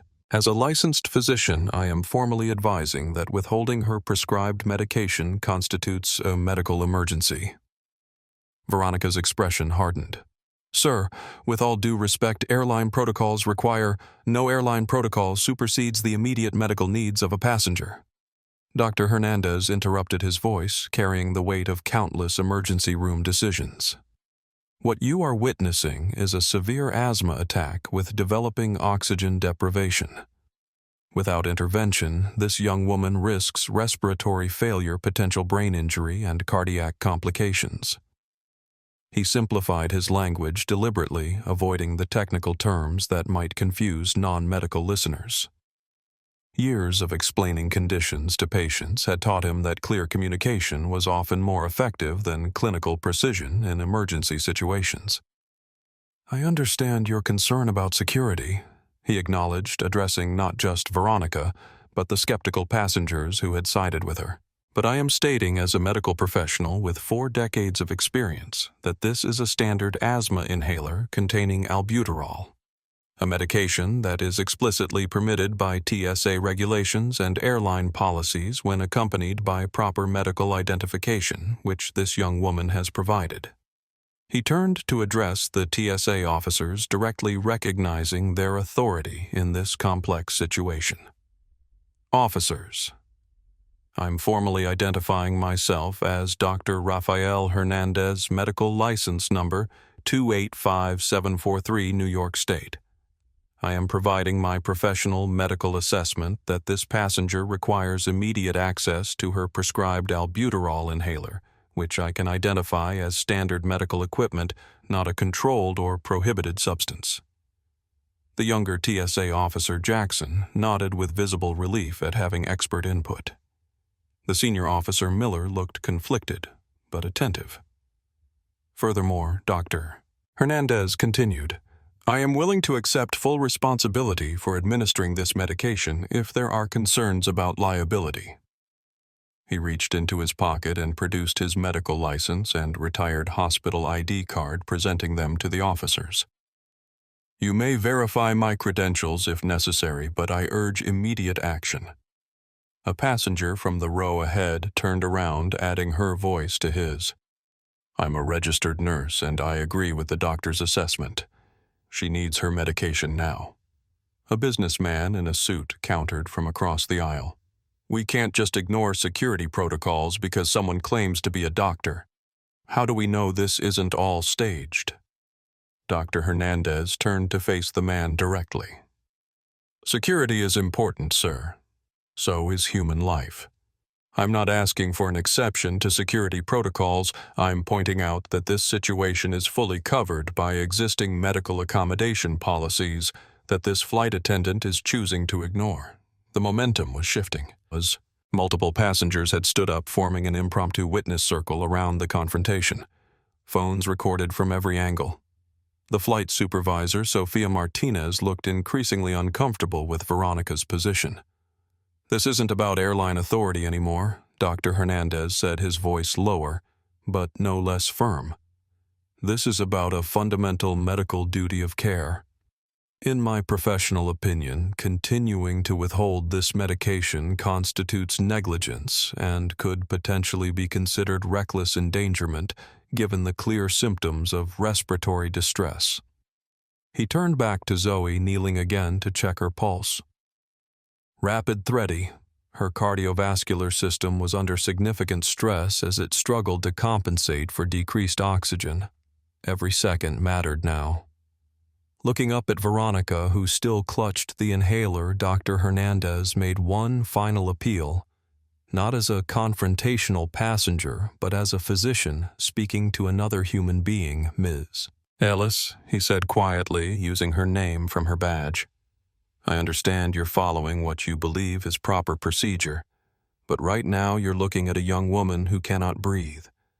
Whatever concerns you have about documentation can be addressed after she receives the medication she needs. Please, as someone who has taken an oath to preserve life, I'm asking you to return her inhaler." For a moment it seemed Veronica might relent. A flicker of uncertainty crossed her face, but before she could respond, Zoe's phone rang again, the same persistent caller who had been trying to reach her throughout the confrontation. With trembling hands, Zoe answered and managed a few breathless words before extending the phone toward Veronica. "My father wants to speak with you." The cabin fell silent as Veronica took the phone. Dr. Hernandez watched her expression transform from rigid authority to shock, then to dawning horror as the voice on the other end spoke. When she finally lowered the phone, her hand was shaking. Without a word, she handed the inhaler to Zoe, who immediately administered a dose. 2 puffs, Dr. Hernandez instructed gently. Wait 30 seconds between doses. As Zoe followed his instructions, Dr. Hernandez continued to monitor her closely. The medication would take a few minutes to fully relax the constricted airways. But even the first dose would begin to provide relief. The aircraft door opened wider, and Captain Marcus Jackson appeared in his full United Airways uniform. The cabin's atmosphere shifted instantly from tension to anticipation. Dr. Hernandez stood again, stepping slightly aside to give the captain access to his daughter, while remaining close enough to continue monitoring her condition. As a physician, his primary concern remained Zoe's medical stability. But as a human being who had witnessed an unconscionable abuse of authority, he felt a profound satisfaction seeing the tables turn so dramatically. Captain Jackson approached his focus entirely on his daughter in the first crucial moments. Then, after assuring himself that she was receiving treatment and beginning to stabilize, he turned his attention to the flight attendant who had endangered her life. Dr. Hernandez remained beside Zoe, a steady professional presence as the confrontation's next chapter began to unfold. His role in this drama wasn't finished. He would provide a medical assessment of Zoe's condition, would document the incident for potential investigation, would serve as an expert witness if necessary. But in this moment, watching color gradually return to Zoe's face as the medication took effect, he felt the simple satisfaction that had sustained him through 40 years of medicine. A patient who could breathe again, a life preserved, the fundamental principle of first do no harm, upheld despite those who would place procedure above human welfare. The buzzing phone in Zoe's lap had become a lifeline vibrating with increasing urgency, as if it understood the desperation of the situation. Each missed call from Dad represented another lost opportunity for intervention as her breathing grew more labored and her vision more blurred. By the time she finally answered, her condition had deteriorated significantly. The simple act of raising the phone to her ear required concentration and effort that would have been unimaginable 20 minutes earlier. Through the fog of oxygen deprivation, she heard her father's voice, strong, steady, the voice that had guided her through every crisis of her young life. "Zoe, are you there? I've been trying to reach you for 15 minutes. Dad," she managed to wheeze the word barely audible. "Can't breathe. They took my inhaler." The transformation in Marcus Jackson's tone was immediate and absolute. Gone was the concerned father, replaced by the commanding officer who directed thousands of aviation professionals. "Who took your inhaler, Zoe? Put them on the phone now." With trembling fingers, Zoe extended the phone toward Veronica Ellis. "My father wants to speak with you." The cabin fell silent. Every passenger within view focused on this crucial moment of transition, the point where power would shift irrevocably. Veronica hesitated briefly before taking the phone, her professional mask still in place, but beginning to show cracks of uncertainty. "This is Flight Attendant Ellis. We're managing a situation with your daughter's unverified." She stopped abruptly, the color draining from her face as the voice on the other end spoke. Around her, the cabin had gone completely silent, passengers straining to hear the one-sided conversation. Even Sophia leaned closer, her expression shifting from concern to alarm. "Yes, sir," Veronica stammered. "I understand, but protocols require—" She fell silent again, listening. Her hand began to tremble visibly. The phone shook against her ear. She didn't explain. "I wasn't aware." Another pause, longer this time.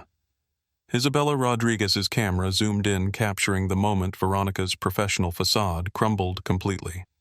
Nearby passengers exchanged glances, sensing a seismic shift in the confrontation's power dynamics.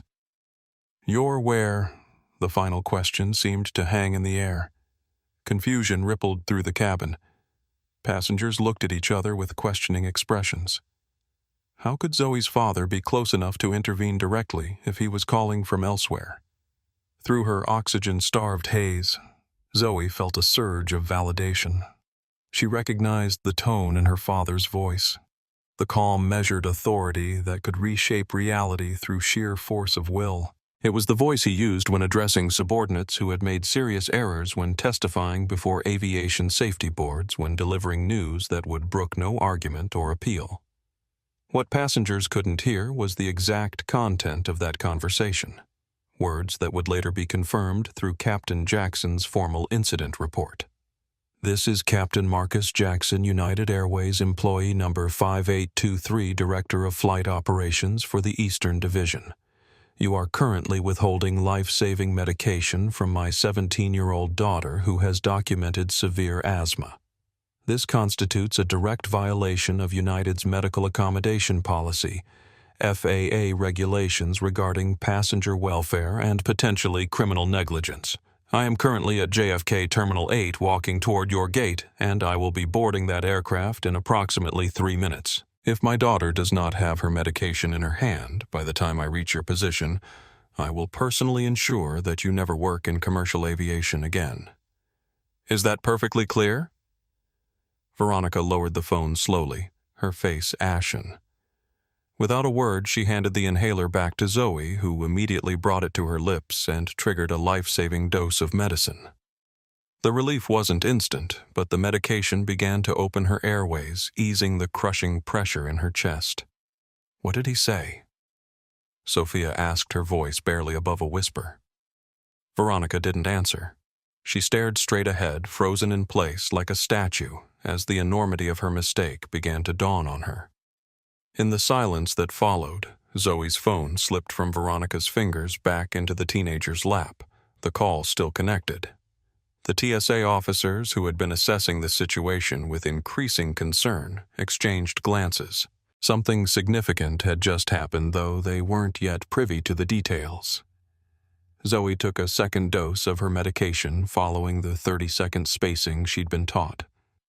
Each breath came slightly easier than the last as the albuterol worked to relax her constricted airways. Through the lingering fog of oxygen deprivation, she became aware of a growing commotion at the front of the aircraft. Passengers were turning in their seats, craning necks to see something, or someone, at the entry door. Dr. Hernandez remained beside her, monitoring her recovery with professional attention. "Your color is improving," he noted quietly. "How's your breathing now?" "Better." Zoe managed her voice, weak but audible. "Thank you."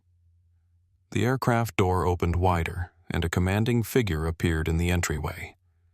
Captain Marcus Jackson, in full United Airways uniform with 4 gold stripes on his sleeves, stepped into the cabin. His eyes scanned the scene with military precision until they locked on his daughter. The atmosphere in the cabin shifted instantly from tension to electric anticipation. Veronica Ellis, still holding her position near Zoe's seat, seemed to physically shrink as she recognized the uniformed figure moving purposefully down the aisle. In that moment, Zoe understood something fundamental about power and accountability. For years, she had witnessed small injustices, had experienced moments of prejudice and dismissal that were difficult to prove or address. So had countless others who lacked the protection of a father with captain stripes and corporate authority. The system that had nearly suffocated her today routinely crushed those without powerful advocates. As Marcus Jackson approached his face, a mask of professional calm belied by the storm in his eyes, Zoe made a silent promise to herself and to her grandmother's memory. Whatever happened next, whatever justice her father's position made possible today, would not be the end of this story.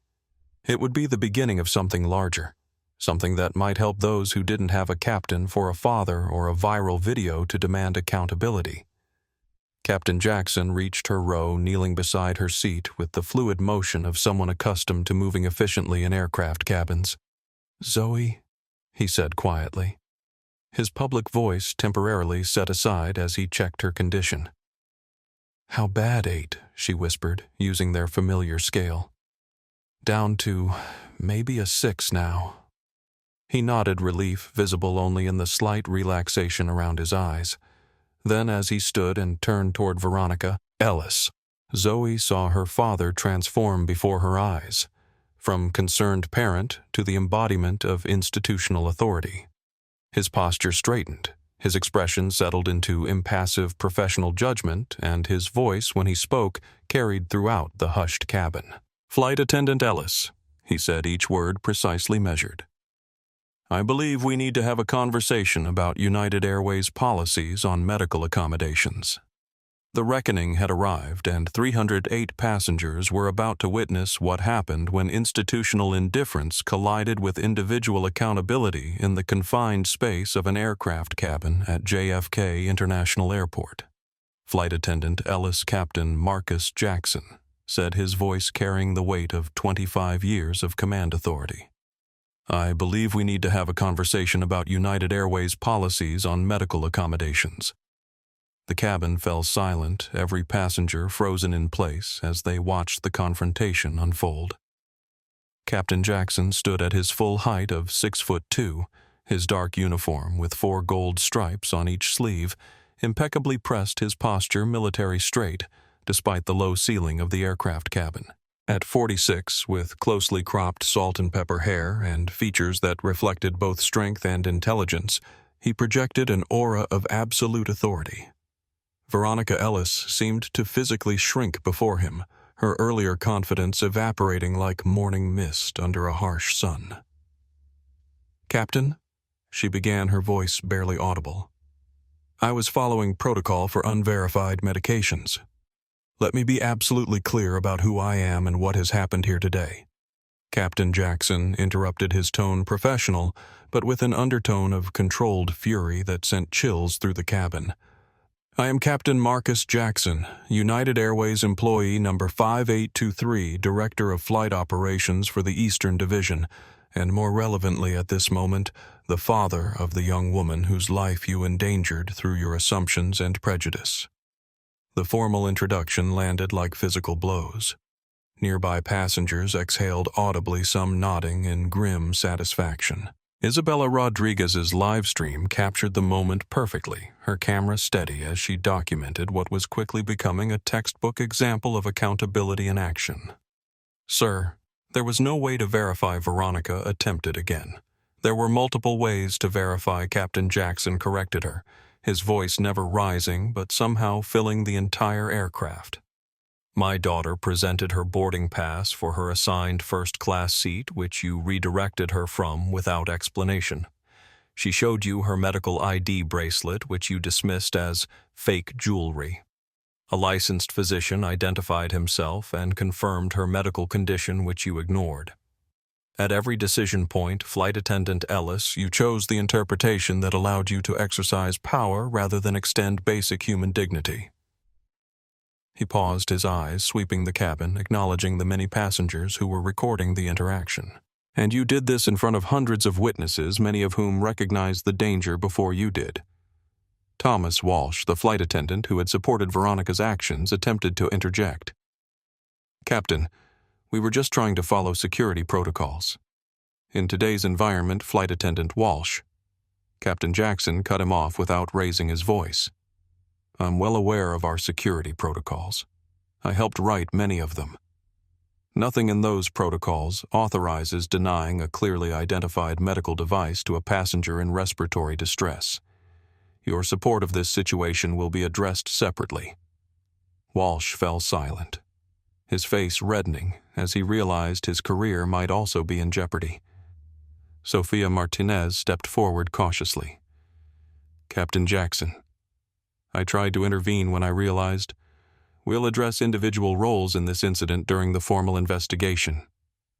"Ms. Martinez," Captain Jackson replied, his tone slightly softer but no less authoritative.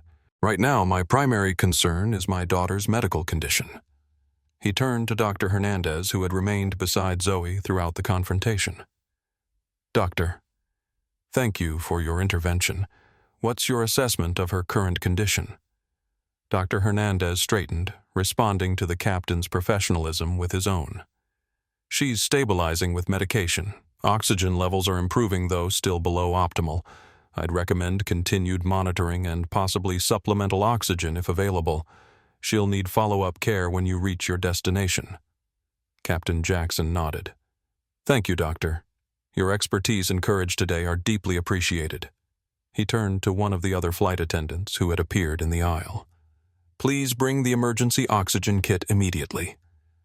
The flight attendant hurried to comply, relieved to have clear direction amidst the chaos.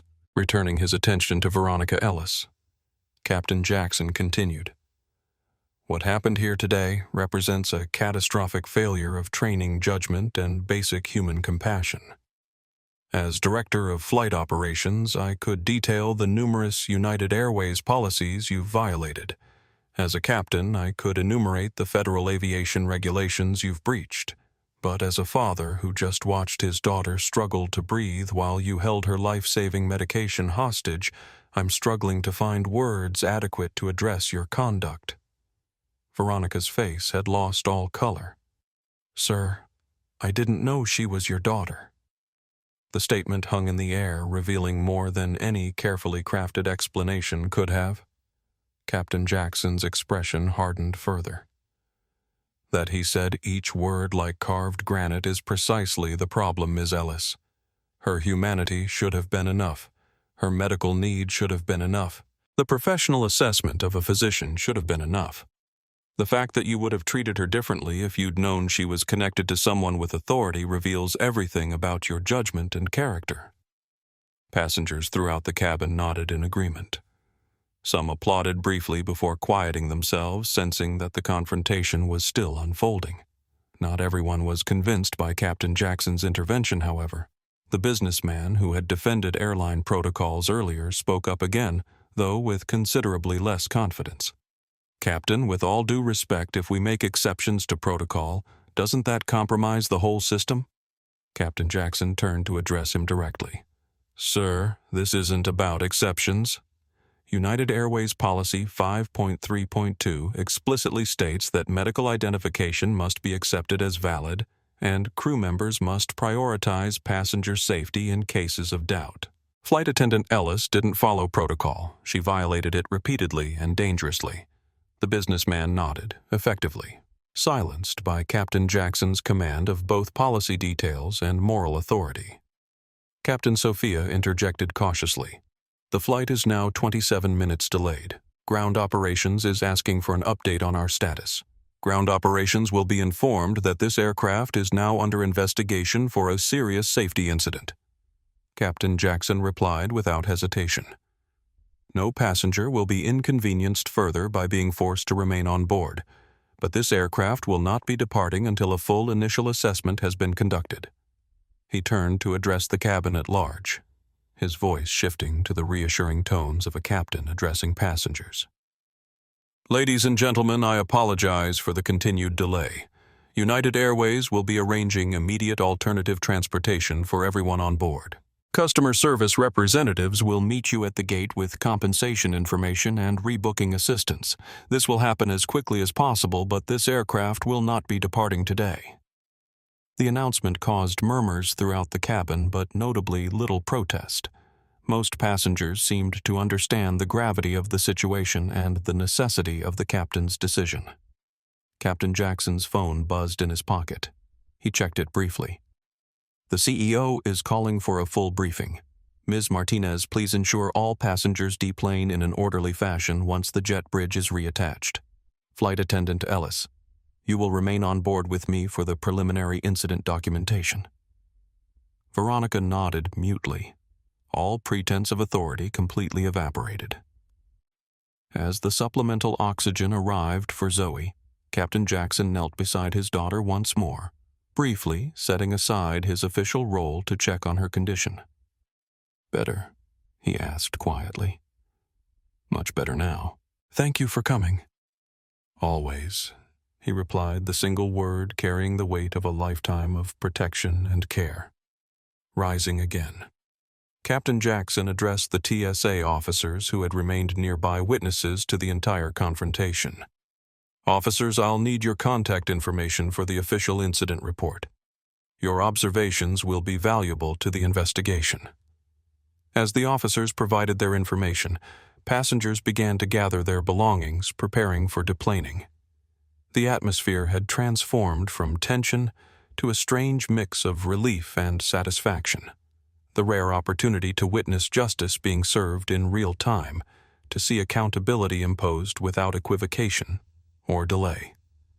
Captain Marcus Jackson stood in the aisle of Flight 829, simultaneously a father protecting his child, a captain ensuring passenger safety, and a senior executive upholding company values.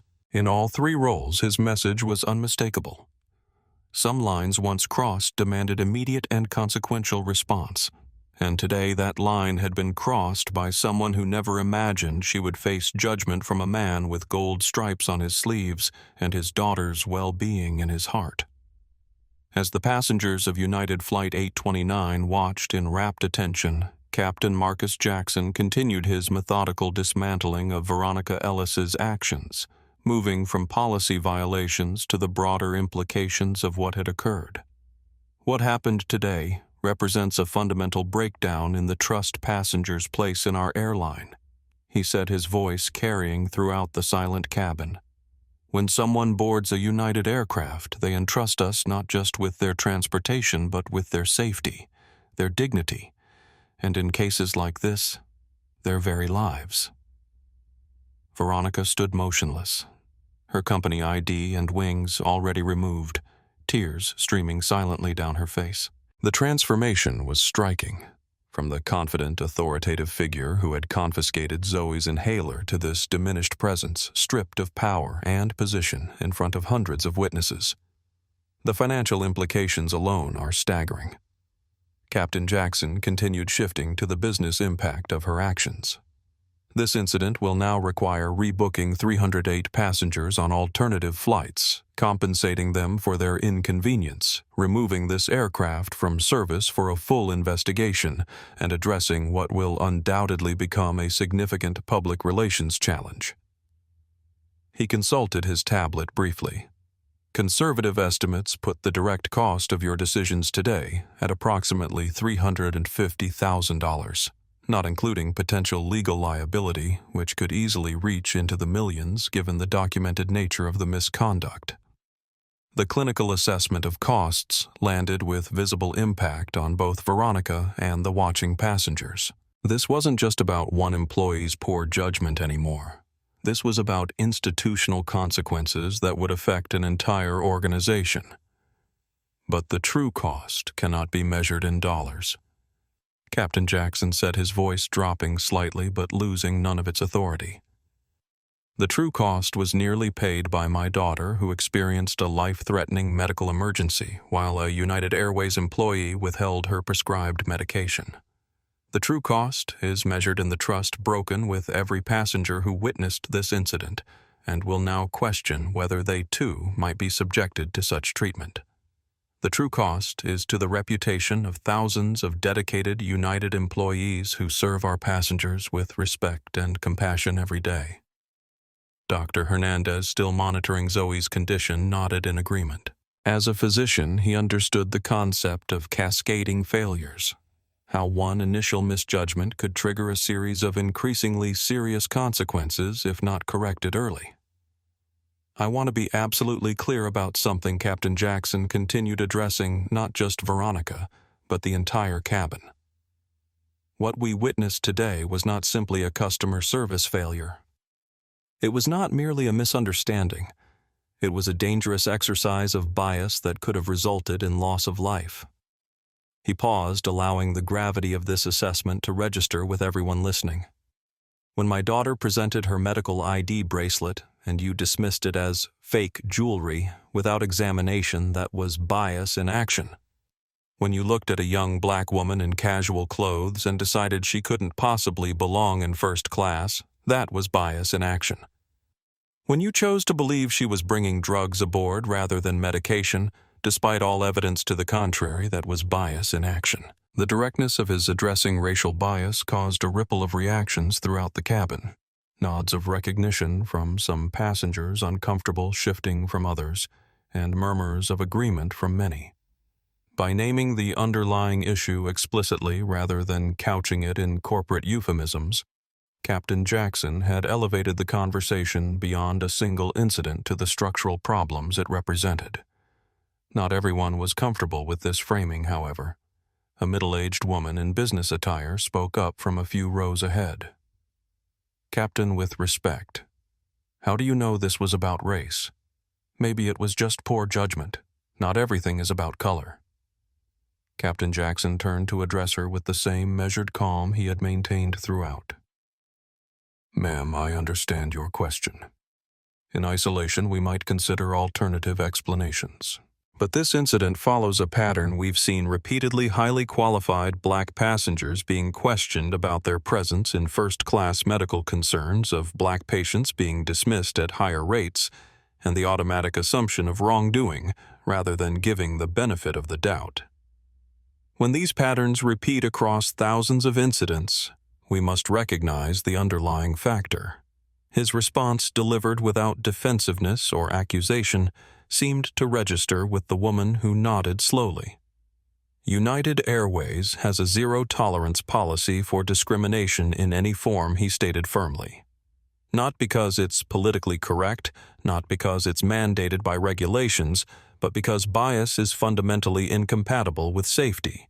An airline where judgments are made based on appearances rather than facts, where medical emergencies are dismissed based on prejudice, where authority is wielded to control rather than to protect. That airline is inherently unsafe for all passengers. Veronica attempted to speak again, her voice barely audible. Captain, I never meant to discriminate, Ms. Ellis. Captain Jackson interrupted his use of her civilian title rather than her crew designation, emphasizing her removed status. Discrimination is judged by impact, not intent. Whatever you believe was in your heart, your actions created a pattern of discrimination that endangered my daughter's life. That pattern is documented by dozens of witnesses and will be addressed with the seriousness it deserves. His phone buzzed in his pocket. He checked it briefly, then looked back at Veronica. The CEO and General Counsel are now personally involved in this situation. They have authorized me to inform you that United Airways will be conducting a comprehensive review of all passenger complaints filed against you during your tenure, with particular attention to any incidents involving minority passengers or medical accommodations. This announcement landed like a physical blow. Veronica visibly flinched, suggesting that today's incident might not have been an isolated occurrence, but rather the first time she had faced real consequences for a pattern of behavior. Thomas Walsh, who had supported Veronica earlier, now stood awkwardly at the periphery, trying to distance himself from the situation. Captain Jackson turned his attention to him briefly. Flight Attendant Walsh, your role in supporting this situation rather than intervening will be reviewed separately. Please report to crew operations with Ms. Ellis after deplaning. Walsh nodded, his face pale with the realization that his career might also be in jeopardy. Captain Jackson turned to address Sophia Martinez. Ms. Martinez, I'll need access to the crew complaint database for the past 3 years. I want to review every incident involving Flight Attendant Ellis where passengers reported similar concerns. Sophia nodded, her expression professional, but her eyes betraying a hint of knowledge, as if she was already aware of what such a review might reveal. Yes, Captain. I'll ensure those records are pulled immediately. Throughout the cabin, passengers exchanged glances, many continuing to record the confrontation. Isabella Rodriguez's live stream had now reached over 500,000 viewers, with major news networks beginning to pick up the story. What had begun as a single incident on a single flight had expanded into a public reckoning that would likely reshape policies and practices across the airline industry. Captain Jackson returned his attention to Veronica, his expression grave but not vindictive. Ms. Ellis, when this investigation is complete, you will have an opportunity to provide your full account of today's events. You will be entitled to union representation during that process.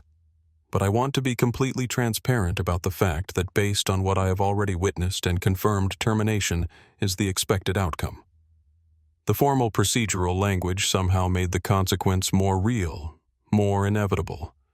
This wasn't an emotional reaction or a hasty judgment. This was the methodical application of corporate standards and professional expectations. "Do you understand?" Captain Jackson asked. Veronica nodded, unable to speak through her tears. "I need a verbal confirmation for the record," he insisted gently but firmly. "Yes," she managed. "I understand."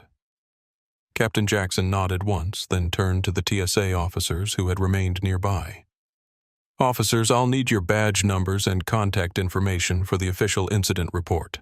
Your observations will be valuable to the investigation." As the officers provided their information, Zoe Jackson watched the entire interaction with an expression that mixed relief with something more complex. The beginning awareness of the power her father wielded, and how rarely such power was used to address the kinds of everyday discrimination she and others faced. The medical team that Captain Jackson had requested was now waiting at the jet bridge, ready to assess Zoe once deplaning began. The first steps of accountability had been taken, witnessed by hundreds in person and hundreds of thousands online. What had begun as one flight attendant's poor judgment had transformed into a very public lesson about consequences, about bias, and about what happens when authority is challenged by greater authority wielded with purpose and principle. As arrangements continued for passenger deplaning, Captain Marcus Jackson stood in the aisle of Flight 829, simultaneously a father protecting his child and an executive upholding company values. In both roles, his message was unmistakable. Some lines once crossed demanded immediate and consequential response, and today that line had been crossed by someone who never imagined the reckoning that would follow. The aircraft cabin remained hushed as Captain Marcus Jackson shifted from assessment to action.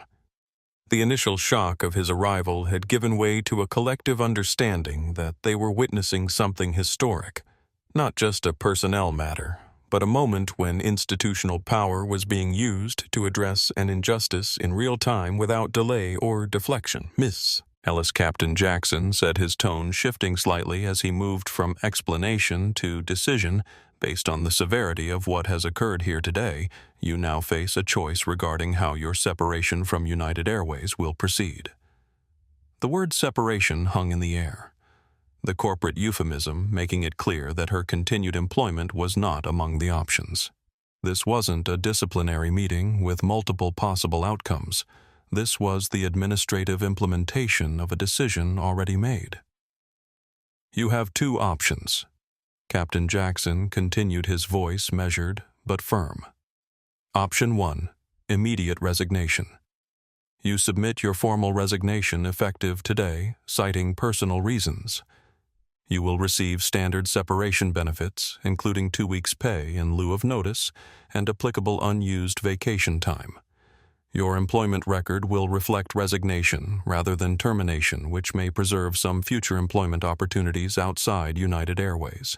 He paused, allowing the first option to register before presenting the alternative. Throughout the cabin, passengers leaned forward slightly, sensing the gravity of the moment. Isabella Rodriguez zoomed in with her camera, capturing the confrontation in detail for her still-growing online audience. Option 2. Captain Jackson continued formal termination for cause, specifically endangering passenger safety, violation of medical accommodation policies, discriminatory conduct, and gross misconduct, unbecoming of a United Airways employee.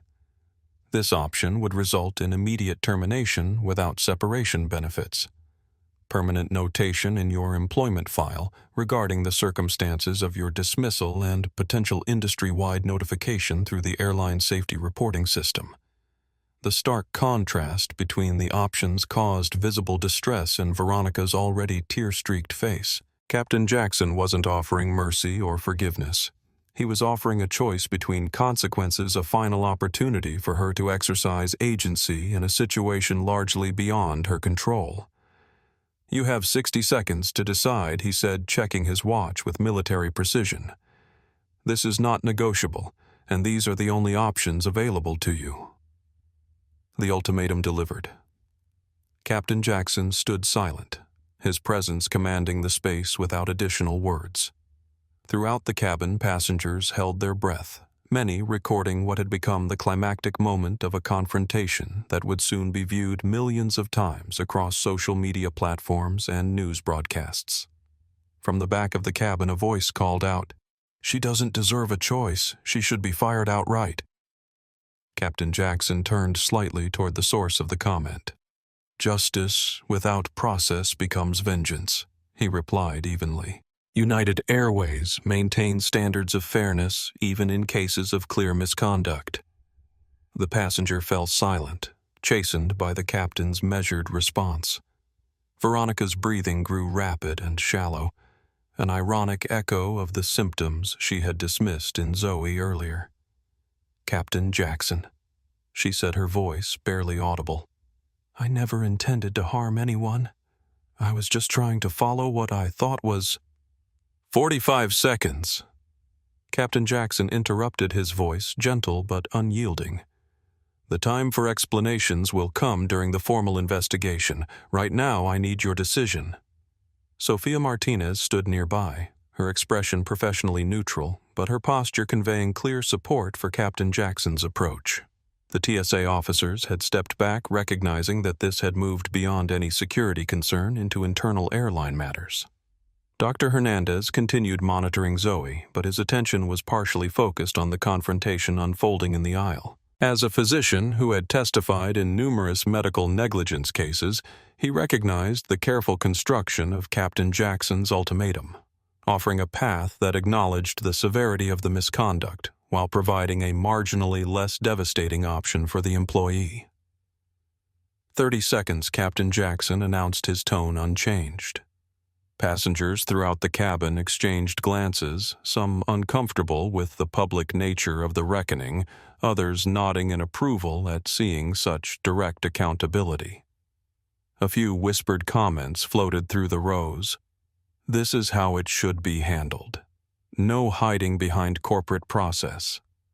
She nearly killed that girl." Veronica stood, frozen tears streaming down her face, the reality of her situation apparently overwhelming her capacity to respond.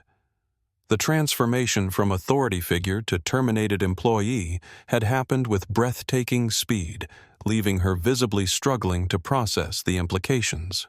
15 seconds, Captain Jackson said. Zoe watched the countdown with mixed emotions evident on her face. The vindication of seeing her mistreatment addressed was tempered by the human reality of witnessing someone's career end before her eyes. Despite everything Veronica had put her through, Zoe seemed to take no pleasure in her distress, a grace that several nearby passengers noted with quiet approval. "I resign." Veronica finally whispered the words barely audible. "I need that statement clearly for the record," Captain Jackson replied. "Please state your decision in a complete sentence." Veronica took a shuddering breath, visibly struggling to maintain composure. "I, Veronica Ellis, resign from my position with United Airways effective immediately." Captain Jackson nodded once, acknowledging her decision without comment. "Ms. Martinez will escort you to crew operations once passengers have deplaned. You'll need to complete separation paperwork and surrender all company property." He turned to address Flight Attendant Walsh, who had been watching the proceedings with increasing anxiety. "Mr. Walsh, your involvement in this incident will be reviewed separately. You are suspended pending investigation. Please accompany Ms. Ellis to crew operations after deplaning." Walsh nodded mutely, his earlier bravado completely evaporated. Captain Jackson then addressed the cabin at large, his voice shifting to the reassuring tones of a captain addressing passengers. "Ladies and gentlemen, I apologize again for the continued delay. United Airways will be arranging immediate alternative transportation for everyone on board. Customer service representatives will meet you at the gate with compensation information and rebooking assistance." As the jet bridge reconnected to the aircraft for deplaning, Captain Jackson returned his attention to Veronica one final time. "Before you leave this aircraft, there is one more thing required of you." Veronica looked up, her expression a mixture of resignation and dread. "You owe my daughter an apology," Captain Jackson said simply. "Not for your career's sake. That matter is already decided. Not for United Airways' reputation. That will be addressed through other channels. But because a 17-year-old girl deserved to be treated with basic human dignity and instead was subjected to unfounded accusations and dangerous medical neglect." The request, or rather the requirement, silenced the few remaining whispers in the cabin. All attention focused on Veronica as she turned toward Zoe, who was now breathing normally thanks to her medication, but whose expression still carried the memory of her ordeal. "Zoe," Veronica began, her voice breaking, "I am deeply sorry for how I treated you today. I was wrong about your medication, wrong about your medical needs, wrong about everything. What I did was inexcusable, and I hope someday you can forgive me."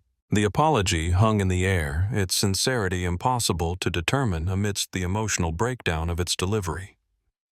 Zoe regarded Veronica for a long moment before responding, her voice steady despite the lingering effects of her asthma attack. "I accept your apology," she said simply. "I hope you learn from this." The maturity and composure in her response caused several passengers to nod in approval. There was no vindictiveness in Zoe's words, no desire to further humiliate someone already facing the consequences of their actions. Just a simple acknowledgement and a hope for growth. As Veronica was escorted toward the front of the aircraft by Sofia Martinez, Captain Jackson turned his attention to his daughter's well-being and the logistics of getting 308 passengers rebooked on alternative flights. The ultimatum had been delivered, the choice made, the consequences set in motion. What had begun as a routine flight to Los Angeles had transformed into something none of the passengers would soon forget. A rare glimpse of institutional accountability functioning as it should, of power used to protect rather than to persecute, of justice delivered without delay or deflection. As passengers prepared to deplane, many cast final glances at Zoe and her father, an ordinary teenager and an extraordinary airline captain who had together sparked what would likely become a watershed moment in how airlines handled medical accommodations and addressed discriminatory conduct among staff. The reckoning was complete, but its ripple effects were just beginning. The apology required of Veronica Ellis represented more than just words exchanged between a former flight attendant and a wronged passenger. It marked a fundamental rebalancing of power witnessed by hundreds in person and soon to be viewed by millions online. This wasn't just about one employee's misconduct or one passenger's suffering. It was about accountability in its purest form. As Veronica turned to face Zoe Jackson, the cabin fell completely silent. Even the usual sounds of passengers gathering belongings for deplaning ceased as everyone recognized the significance of this final act in the unfolding drama. Zoe Veronica began, her voice breaking. "I am deeply sorry for how I treated you today. I was wrong about your medication, wrong about your medical needs, wrong about everything. What I did was inexcusable, and I hope someday you can forgive me." The words themselves were appropriate, but it was impossible to separate them from the circumstances of their delivery, required rather than volunteered, offered under the watchful eye of Captain Jackson and hundreds of witnesses, delivered by someone whose career had just ended. The sincerity of forced contrition is always questionable, a reality not lost on anyone present. Zoe regarded Veronica for a long moment before responding, her expression thoughtful rather than vindictive. Despite being only 17, despite having just experienced a traumatic medical emergency caused by this woman's prejudice, Zoe exhibited a composure that many adults in the cabin visibly admired. "I accept your apology," she said simply. "I hope you learn from this." The response was remarkable for what it didn't contain. No further humiliation of someone already facing the consequences of their actions. No vindictive satisfaction, no rejection of the apology regardless of its circumstances. Instead, Zoe offered the most valuable response possible: acceptance paired with hope for growth. Captain Jackson nodded slightly, his expression softening momentarily as he observed his daughter's grace under pressure. It was a quality he had cultivated in her since childhood, teaching her that dignity in the face of prejudice was not just a personal choice, but a powerful statement. As Veronica was escorted toward the front of the aircraft by Sofia Martinez, passengers began to gather their belongings in earnest, the confrontation now resolved, but its impact still reverberating through the cabin. Conversations resumed in hushed tones, many discussing what they had just witnessed.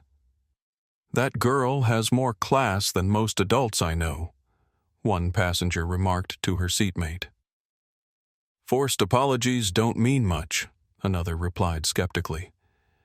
"It's not about what it means to the flight attendant," a third passenger joined in. "It's about returning dignity to the person who was wronged."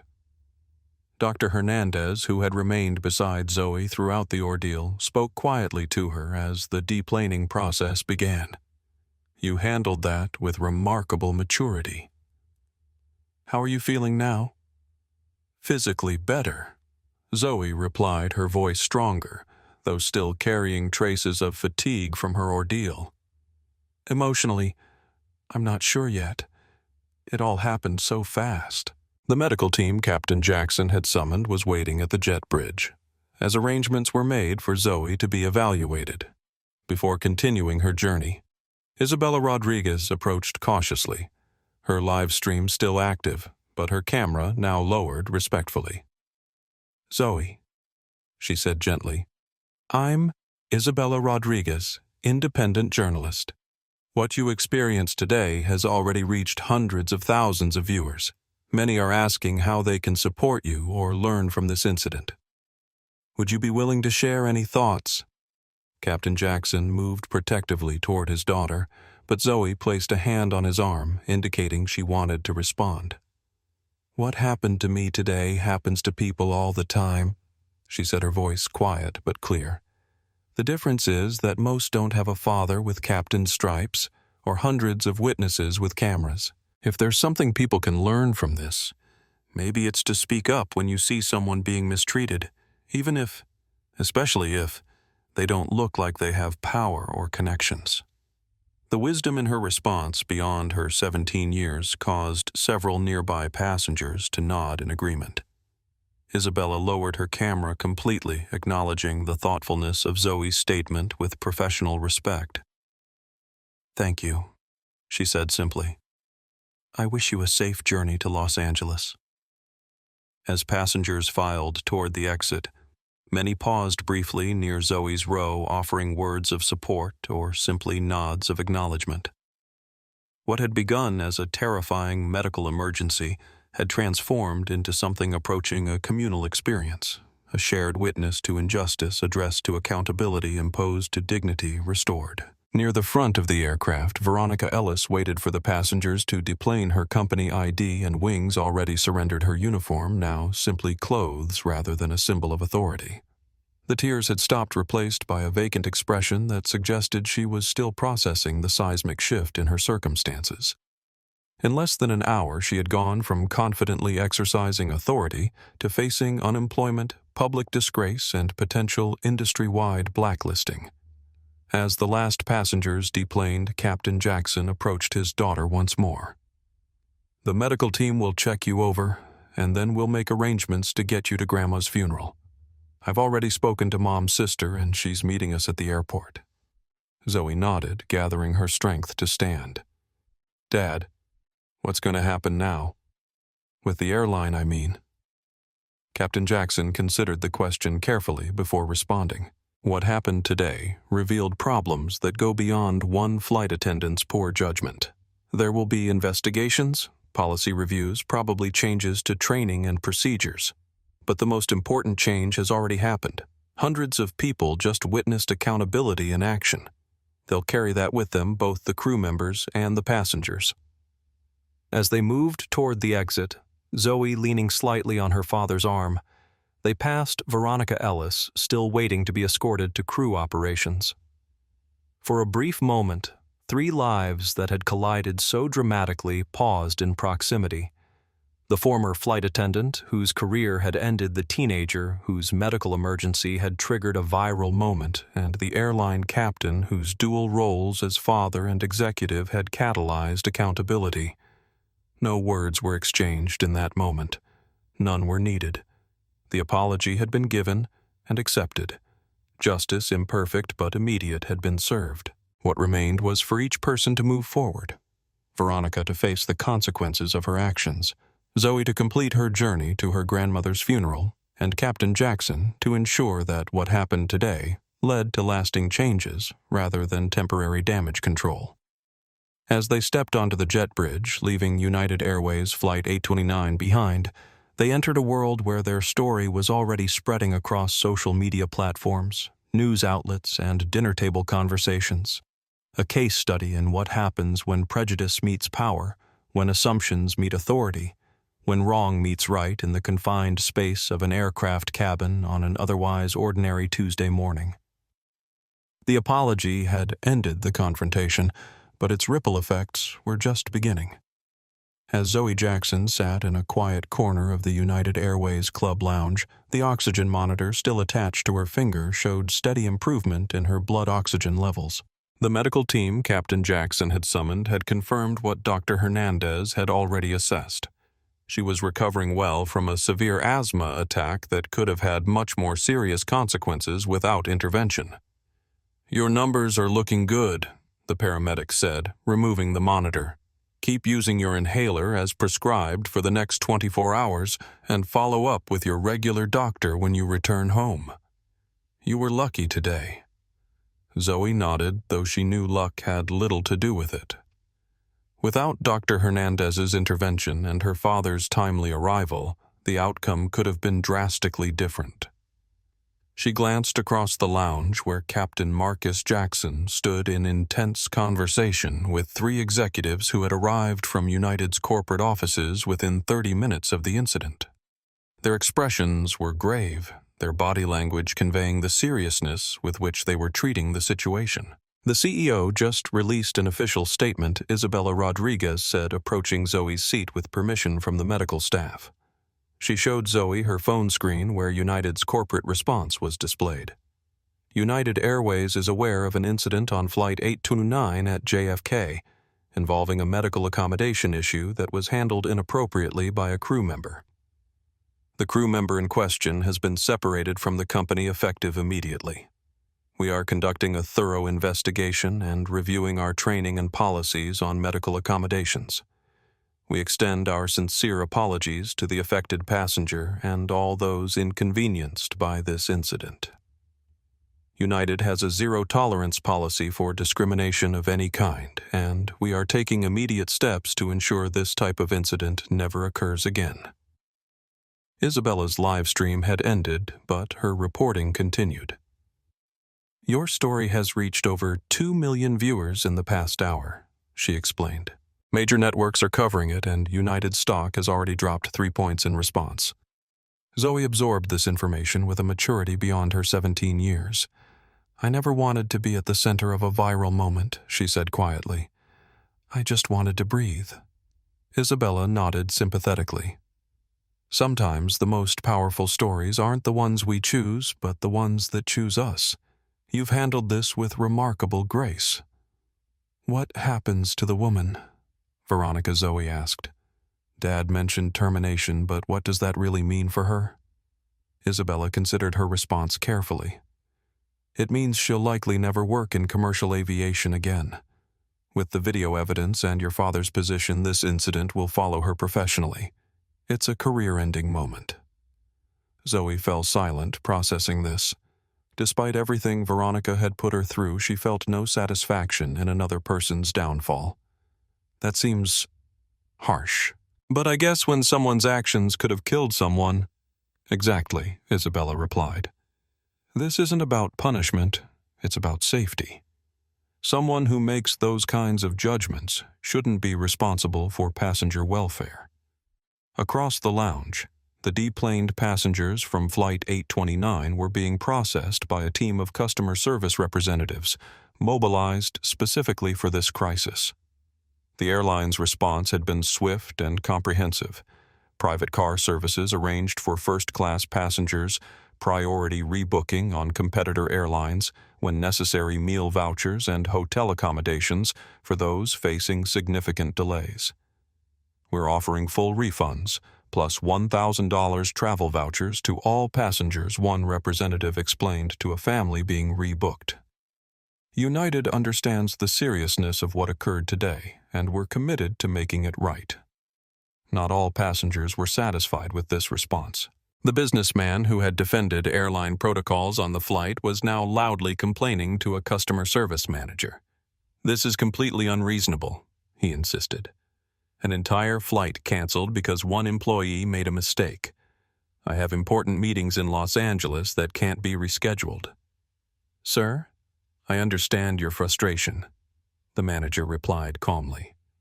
"This wasn't just an employee mistake, it was a safety incident that required full investigation. We've arranged priority booking for you on American's flight departing in 1 hour." Dr. Hernandez, who had been invited to the lounge as a gesture of appreciation for his intervention, observed the corporate damage control with professional interest. "They're handling the aftermath well," he remarked to a fellow passenger. "But the real test will be whether they address the underlying issues or just manage the PR crisis." Sofia Martinez moved efficiently through the lounge, personally checking on passengers with special needs or connection concerns. Her role in the incident, her attempt to intervene with Veronica, however belated, had been noted by senior management. Rather than facing scrutiny for not doing more, she had been tasked with leading the customer recovery effort, a tacit acknowledgement that she had tried to do the right thing under difficult circumstances. In a private office adjacent to the lounge, Veronica Ellis sat with a human resources representative and a union official completing the paperwork for her resignation. Her face remained tear-streaked, her hands trembling as she signed the documents that ended her 12-year career with United Airways. "I understand I'll never work in aviation again," she said, her voice hollow. "I accept that. But I need to know, will this follow me everywhere? Will I ever be able to work anywhere again?" The HR representative's response was carefully measured. "Your separation is being processed as a resignation rather than a termination, as Captain Jackson offered you that option. However, the incident has gained significant public attention, which may present challenges for future employment. The company is not planning to take further action against you beyond the separation itself. It was small comfort, but the only comfort available in a situation largely of her own making." Back in the main lounge, Captain Jackson concluded his meeting with the executives and returned to his daughter's side. "How are you feeling?" he asked, his professional demeanor softening as he focused on Zoe's well-being. "Better," she replied. "The paramedics say I'm stable. When can we get to Los Angeles? I don't want to miss Grandma's funeral." Captain Jackson checked his watch. "I've arranged for us to take the next flight departing in 2 hours. We'll be flying first class, your actual assigned seat this time. And I'll be traveling with you. The crew has already been briefed about your medical needs." Zoe nodded, relief visible in her expression. "Dad, what's going to happen now?" "With the airline, I mean. Beyond just firing Ms. Ellis." Captain Jackson considered the question carefully. "The executives I just spoke with have authorized an immediate review of all medical accommodation policies and training procedures. They're establishing a task force to examine how these issues are handled across the airline, and they've asked me to lead it." He paused, choosing his next words deliberately. "What happened to you today revealed problems that go beyond one flight attendant's poor judgment. There are likely similar incidents that went unreported or unaddressed. My job now is to make sure this becomes a catalyst for real change, not just a PR crisis that gets managed and forgotten." Around them, the lounge buzzed with activity as passengers shared their experiences. Media inquiries were managed by corporate communications staff, and the airline's response mechanism continued to address the practical fallout from the grounded flight. But in this quiet corner, a father and daughter were having a more profound conversation about justice, accountability, and the possibility of meaningful change. "Do you think it will make a difference?" Zoe asked the question, reflecting both hope and skepticism born from previous experiences with discrimination. "It already has," Captain Jackson replied, gesturing subtly toward the passengers around them. Everyone on that flight witnessed accountability in action today. They saw what happens when prejudice is confronted directly, rather than managed quietly behind closed doors. That changes people, both those who might face similar treatment and those who might be tempted to exercise authority improperly. Zoe considered this, then nodded slowly. Grandma would have liked that, she said, a small smile touching her lips despite the lingering sadness of her loss. She always said that change happens when someone refuses to accept the unacceptable. Captain Jackson's expression softened at the mention of his mother. She was right. And today you refuse to accept the unacceptable. I'm proud of you, Zoe. As they prepared to continue their journey to Los Angeles, neither fully realized how far the ripples from Flight 829 would spread, or how many lives would be touched by what had begun as one teenager's fight to breathe on an otherwise ordinary Tuesday morning. 3 years after the incident that transformed her from an anonymous teenager to a symbol of medical rights advocacy, Zoe Jackson stood at a podium in the Department of Transportation's main conference room in Washington, D.C. At 20, she carried herself with the quiet confidence of someone who had found her voice through unexpected circumstances. Today marks the official implementation of the Federal Medical Accommodation Standards Act, she announced to the assembled officials, advocates, and media representatives. This legislation ensures that every person traveling on any commercial transportation system in the United States has the right to access their necessary medical devices and medications without question or delay. The journey from viral incident to federal legislation had been neither quick nor easy. It had required sustained advocacy, coalition building, and countless hours of testimony before regulatory bodies and congressional committees. But the result, comprehensive protection for travelers with medical needs, represented a fundamental shift in how transportation systems approached passenger welfare. After the ceremony, Zoe found a quiet moment with her father, now United Airways' Executive Vice President of Passenger Experience.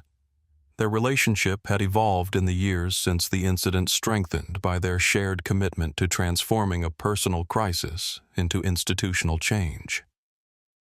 "Grandma would be proud," Zoe said softly, touching the small photo she carried in her wallet, her grandmother Eliza, whose funeral she had been traveling to when the incident occurred. "She would." Captain Jackson agreed. "Not just of the policy changes, but of how you've handled everything with dignity, purpose, and without losing yourself in the process." As they prepared to leave, Zoe noticed a familiar face across the room, Dr. Rafael Hernandez, now 78, but still active as the chair of the Medical Accommodation Advisory Board. The physician whose intervention had been crucial during her asthma attack had become a respected ally in the campaign for reform. "You know," Dr. Hernandez said as he joined them in 45 years of medicine, "I've seen many policies change, but rarely with the speed and substance of what you two have accomplished. Most reforms come after lengthy studies and incremental adjustments. You managed to transform an entire approach to passenger medical needs within 3 years." What Dr. Hernandez didn't say, what didn't need saying among the three of them, was that the changes had likely saved lives. Passengers who might once have hidden medical conditions for fear of confrontation or skepticism now registered them confidently.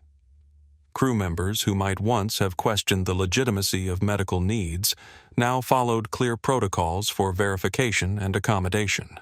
The result was a transportation system where medical emergencies were less frequent and more effectively addressed when they did occur.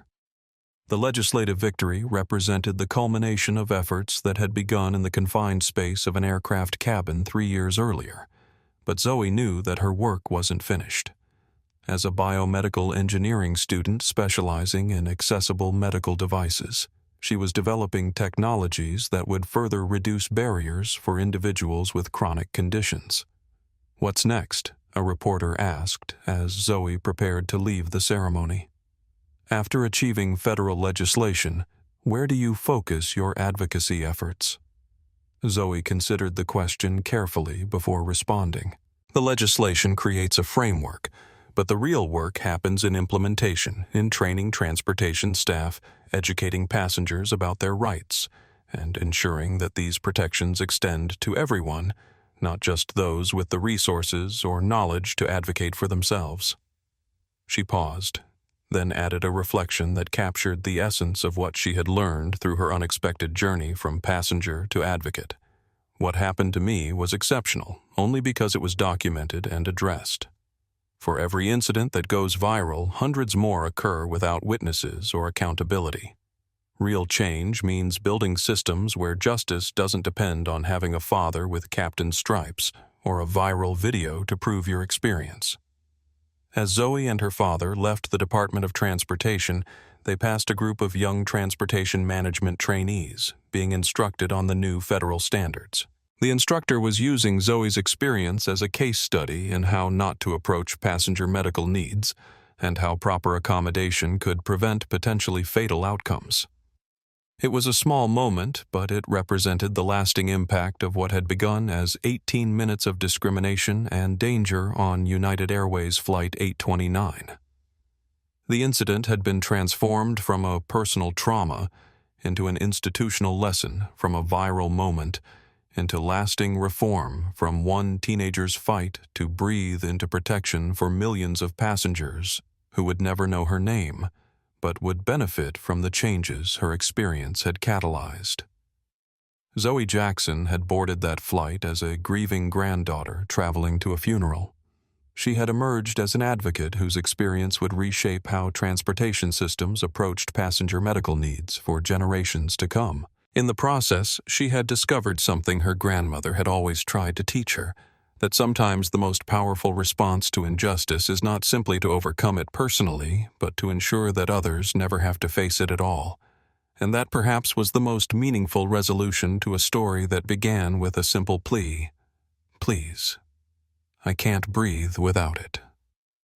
These real-life stories remind us that one person's courage can create meaningful change.